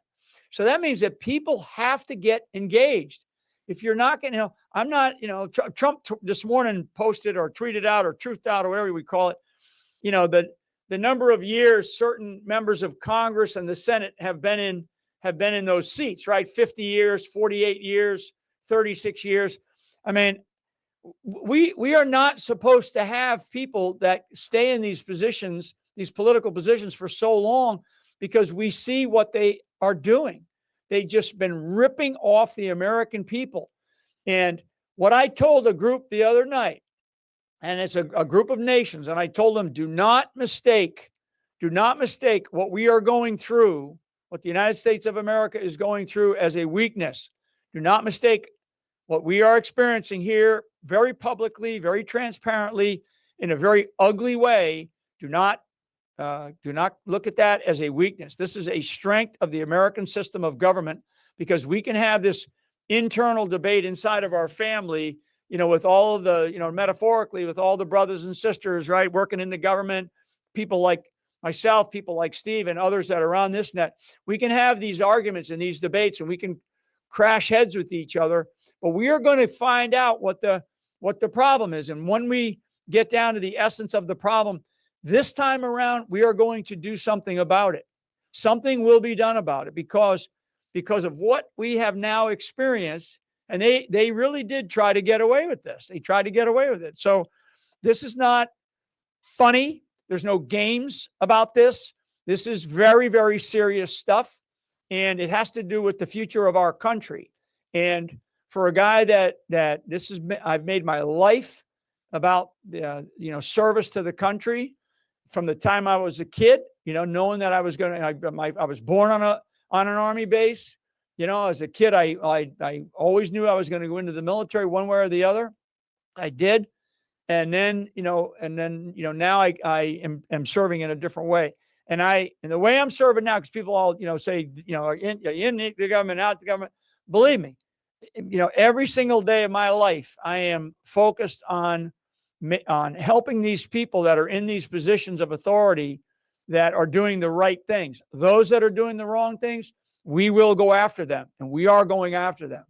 And from the perch that I have, I am far more effective, believe me, because I don't have to worry about talking points from the administration or worrying about whether or not this is going to happen, because I do know the structure of our government. I do know the way that it operates. I know the way that it functions, and I know the corruption that is still very, very deep inside. Last comment, Steve, and again for everybody. All the Americans that are part of this stream of consciousness and what Steve Stern has pulled together, all the Americans, everybody has got to take responsibility for this country. I don't care whether you served in uniform or not. Doesn't matter to me.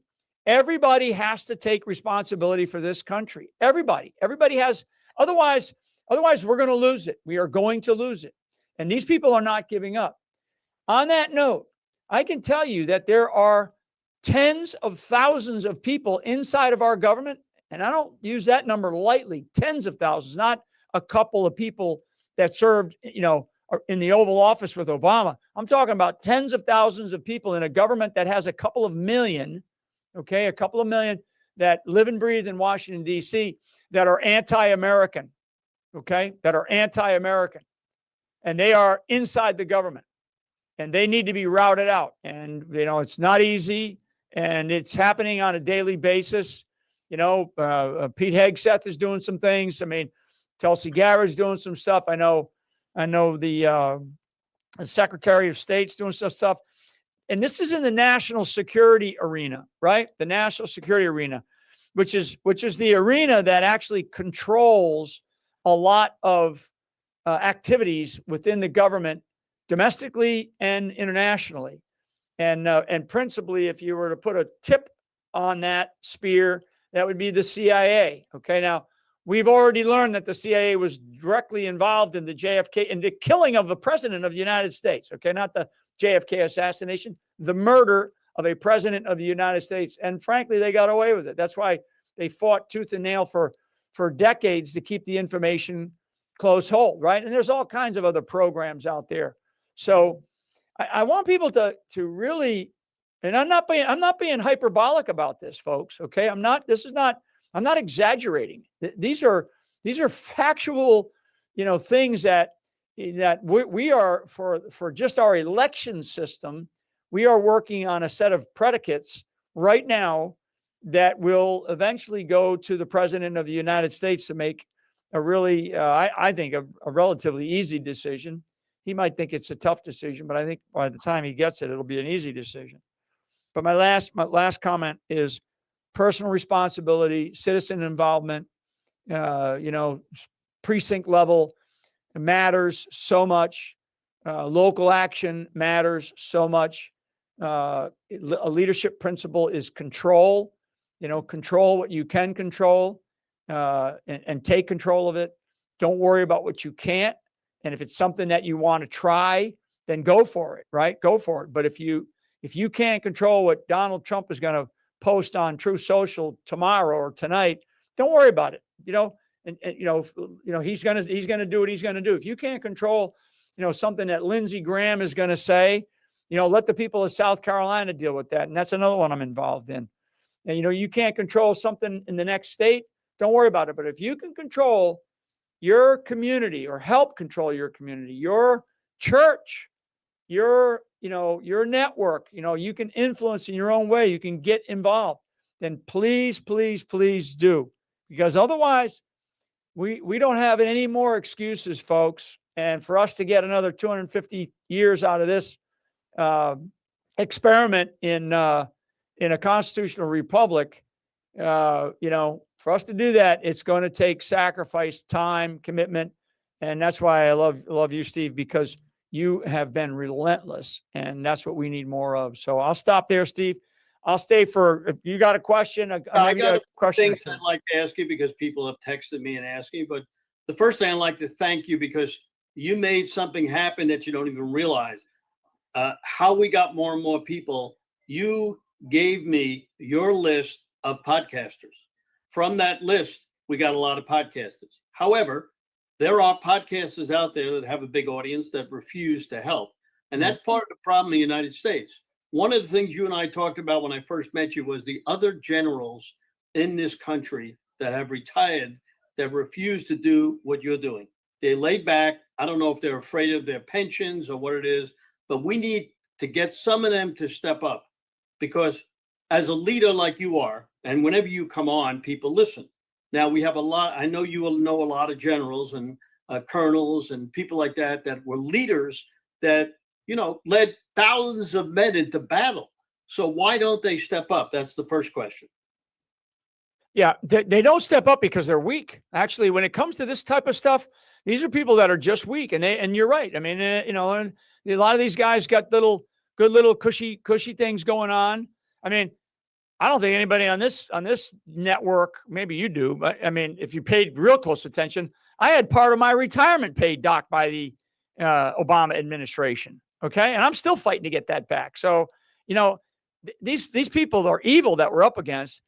They came after me to send a message to a lot of the other, what we call flag officers, right? Generals and admirals. but I would say that because I know a lot of them, and they're very weak. And one of the things that I keep telling them when I do see them, and I saw a bunch of them because I've been in DC for almost 10 days now. When I saw a number of them who I run into, I run into them at the, at wherever, and I'll say, what's going on? How, I mean, first time I've seen them in a while, and they're like, oh, I don't want to, they're tooling around some company, to go to get some kind of defense thing, right? I mean, some of these men and women are so they look at what we're doing, in the country, and they just kind of go, well, I already did my service, I already did my thing. And I'm like, bullshit. You have a more of a responsibility now, right? So I don't have a lot of time for them. It's sad that there is an organization called STARS, and STARRS, and that's led by a great general officer, 2-star. And those guys got, there's only a couple of hundred of us that are involved in that one. And I'll get them more, because I was not, I hadn't been involved with them in the last few months just because of other things going on, but they got heavily involved in the last election, to get more and more veterans, right? So they would reach out to their veterans network. So I think that's another effort, Steve, that we need to bring into this, because there are some good people out there, but what you're really highlighting, it's not the colonels, it's not the sergeants. The sergeants, they a lot of them are involved in different things. It's the really senior guys. It's the 3- and 4-star, right? They don't want to get involved because, oh, it's going to cost me something, right? It's going to cost me a board seat, or it's going to cost me a contract. I mean, it's cost me everything, right?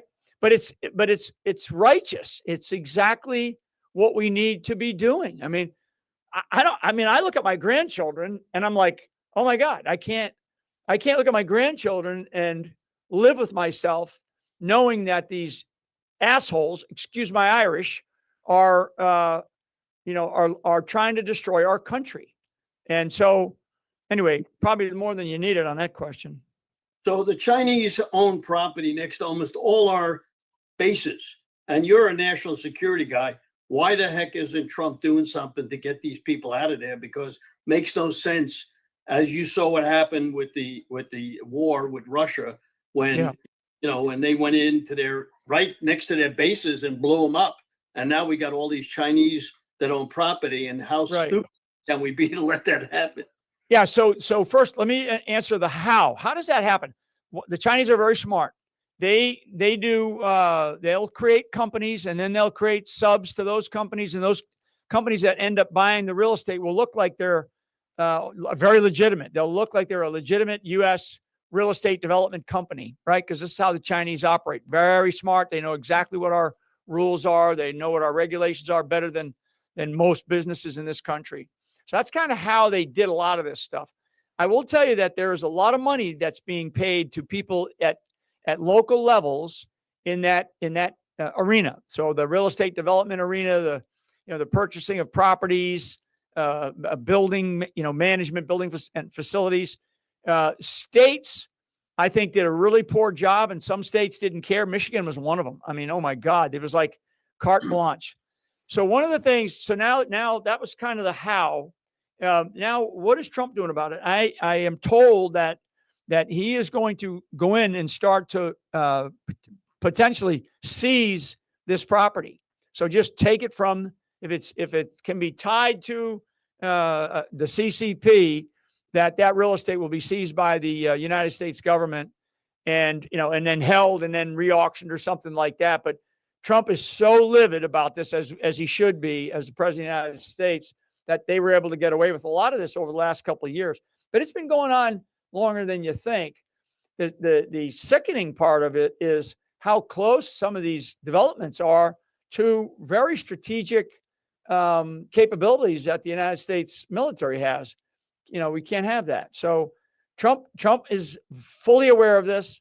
And he's got people I know that are going to be going to do something about it. And I think a lot of it's going to end up being seized. Great. So I don't want to hold you more. I'll give you one more question. I don't know if you heard or saw, we're going to do a precinct strategy Zoom on September 30th. And the reason why we're doing it and put it on your thing, we'd like to get you on to talk. We're going to have one person from every state talking about what's going on in their state and how to get involved in their state. So Dan Schultz, myself, Raj are going to do this together. We expect to get 20 million people on it. So if you could spread that out, because just like you said, you called me a couple of weeks ago, and if Mike Flynn, General Mike Flynn, says to Steve Stern, I'd like to come on, rather than Steve Stern calling General Flynn and ask him, that means that our message is getting out there, and all the people that come on from everywhere. And all we do is bring the people together. And if we could get the most important people on, and maybe someday we'll get President Trump to come on to realize how important that all these people that do the work, that never get paid. We've got people on here. I know who's on here and who's listening everywhere. They do the work for free. I mean, Cleta Mitchell, Moms for America, True to Vote, on. And you know all those people because you've been on their programs. Yeah.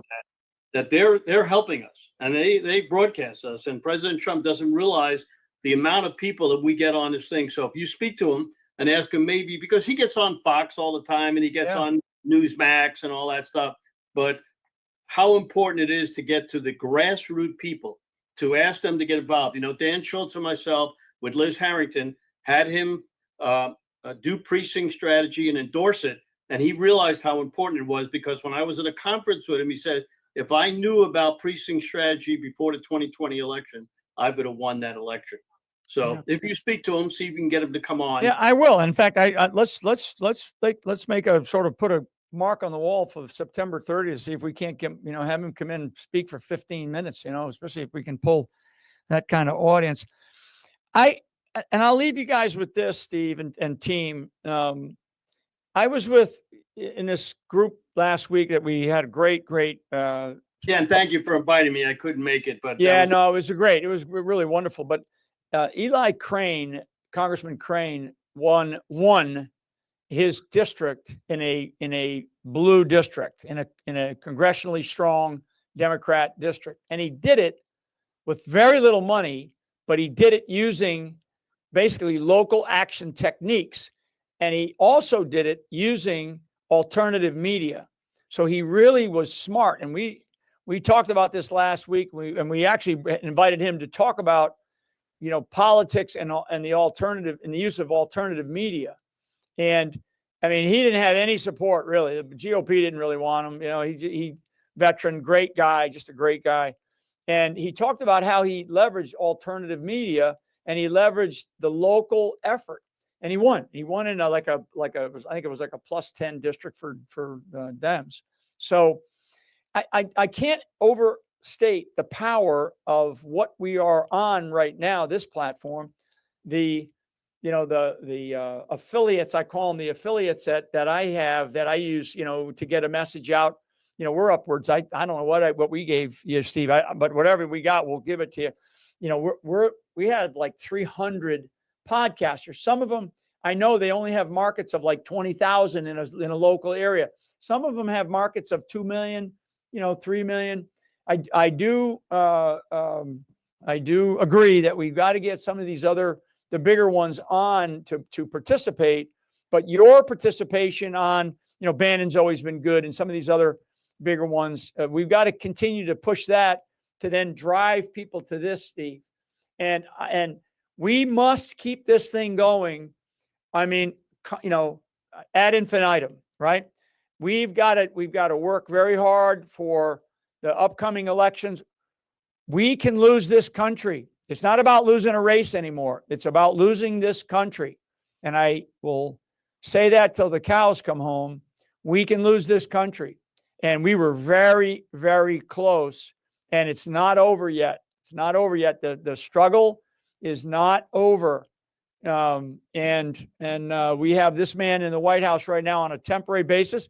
And frankly, you guys see it. I mean, for that, anybody paying attention, the GOP, they don't really give him all that much time, right? They're not big fans of Trump. So we've got to get the American people fired up, excited, jazzed, whatever you want to call it, excited about being Americans, about being citizens. I mean, this is a counter-revolution that we are involved in.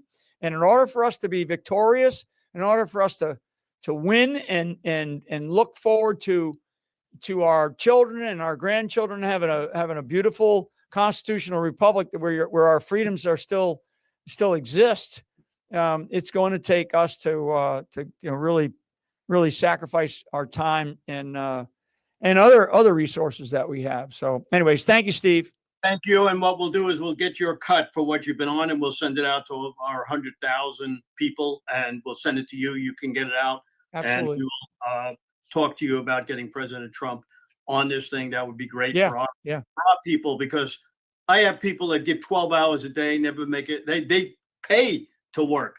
In other words, it costs them to be on and be out every day.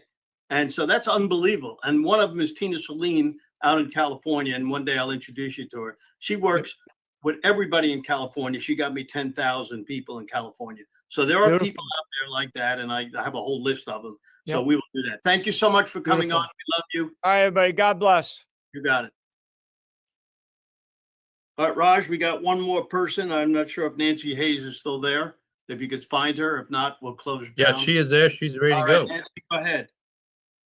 She's Hi, on. thank you very much, and God bless General Flynn. And I just want to say thank you to you, Steve, for inviting me on, and shout out to Jim Womack and the Insight for switching times, because those wonderful grandchildren keep us busy. And like General Flynn says, that's what we're fighting for, is the next generation. So I totally agree when it comes to fighting for our nation. More people need to get engaged, more people need to be inspired, and more people need to get actively participating in our local elections and federal elections, because it all comes down to we the people.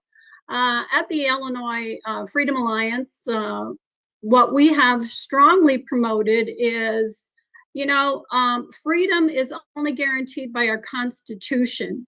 And we have to be educated, and we have to actively participate in the political process. And that means that we provide education for citizens across the state and sometimes across the nation, for people that just don't know what they don't know. So we put on workshops, whether it's in Zoom or in person. It varies from what you want to learn or get educated on, whether it is voter rolls, voting machines, voter registration, poll observing, whether you need additional education on how to become an election judge. But it really comes down to, Dan Schultz and precinct strategy and precinct power. And that's why we're moving forward with precinct power in Illinois. And that is where it comes down. If we don't get the people engaged in the process, and that's what our Constitution was about when the people founded our great country. It was about local citizens being servants to their country. And we all need to realize that, just like General Flynn said, and step up and do it. Before I go any further, I just want to say God bless all of you that have served our country. Thank you so much. Whether you're in the Coast Guard, the Marine, the Navy, Army, National Guard, United States, any service, just God bless you and thank you for serving our country. So again, part of this comes back to getting engaged. And I don't care if you're engaged in a large organization or a small organization, whether it's Illinois Freedom Alliance, whether it's the Election Integrity Network, whether it's True the Vote. Catherine Engelbrecht's been doing wonderful things. Whether it is getting Seth Keshel to talk about his heat maps and understand the coordinated efforts and things that are going on in your specific precincts, whether it is Dr. Frank coming in and analyzing your voter rolls, whether it is Cause for America or United Sovereigns for America. I don't care which organization you're involved in. Get involved today. Get involved. We have been working with groups for topics and education across our great state. I know we're now #1 in most taxed state in Illinois, and that's sickening in itself. But we have a super majority Democrat in charge, and that's our biggest problem. What we're doing is to continue to educate people and again, focus on people getting involved and engaged in the process. So we've been working across the state. We've done things with the Tea Party Patriots. We've done things with the True the Vote, whether it's Cause for America, like I said, Dr. Frank, Seth Keshel. We have some great people out there that have been trying to do great things, like our wonderful lawyer and friend David Shestokas, who's a constitutional lawyer and does constitutional sound bites. And he has, one example, he has stepped up to defend people if there was a constitutional violation or election integrity lawsuit. And he personally got fined $35,000. They wouldn't even let him present the lawsuit in front of a court. He didn't even get to the real level where he needed to be. So we're putting out information on various websites, including Election Narc. You can follow them on Facebook or Twitter. We've been writing stories for Grassroots Quarterly, Illinois Review, or the Illinois Family Institute. But, whether you're a writer, whether you want to be involved in cleaning up voter rolls, whether you want to know more about election integrity and voting machines, because face it, people, if we don't get rid of these machines, we don't control the source code.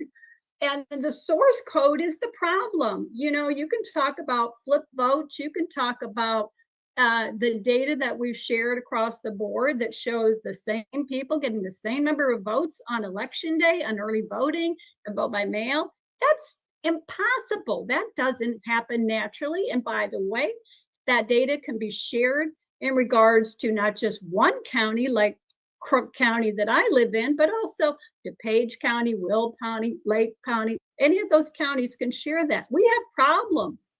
We need major reforms. We need reforms that have to do with NVRA. We need HAVA reform.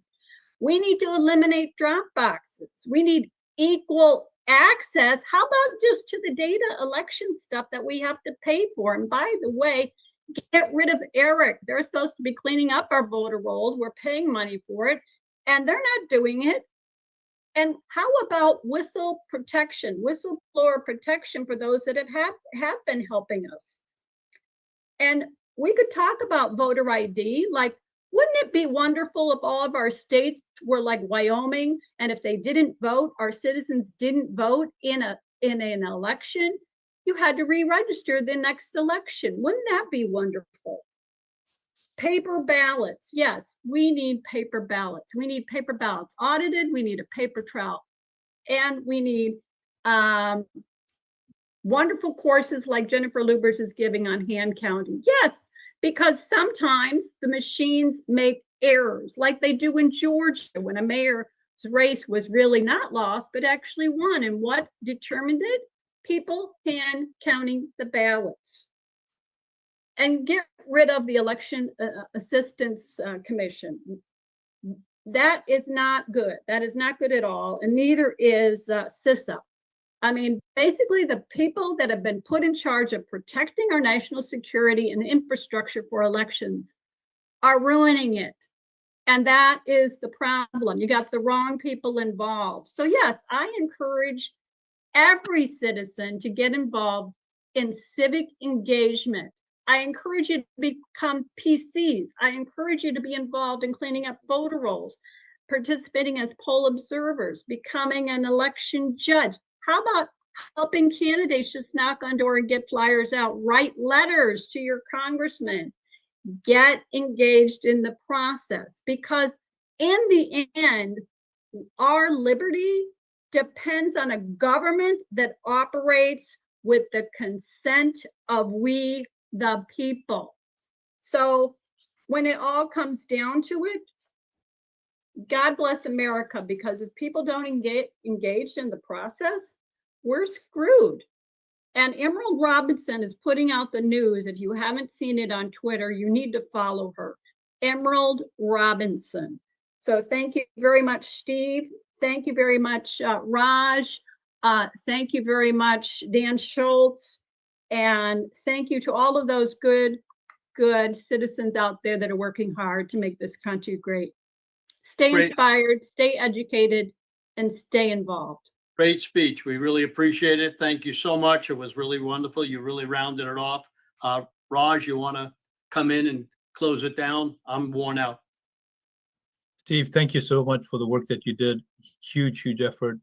Couple of things. One, if you want to get the recording of the call, how do you do that? Go to sternamerican.com. Look for the Rumble link. And you'll see all of the videos that the Steve's team has put together. Anything that's live like this, click on the live tab. You'll see the recordings there. You just heard Steve talk about the conversation that General Flynn had. Powerful conversation we just had. And Steve's team is going to take that and cut it and make it available. Please share that. Please share this. All of this information, please share. The more views that these videos get, the more likely they'll get found by people who don't even know that this call exists. So please do that. That's number one. Number two, please go to theflagshare.com. Please go to theflagshare.com. Why?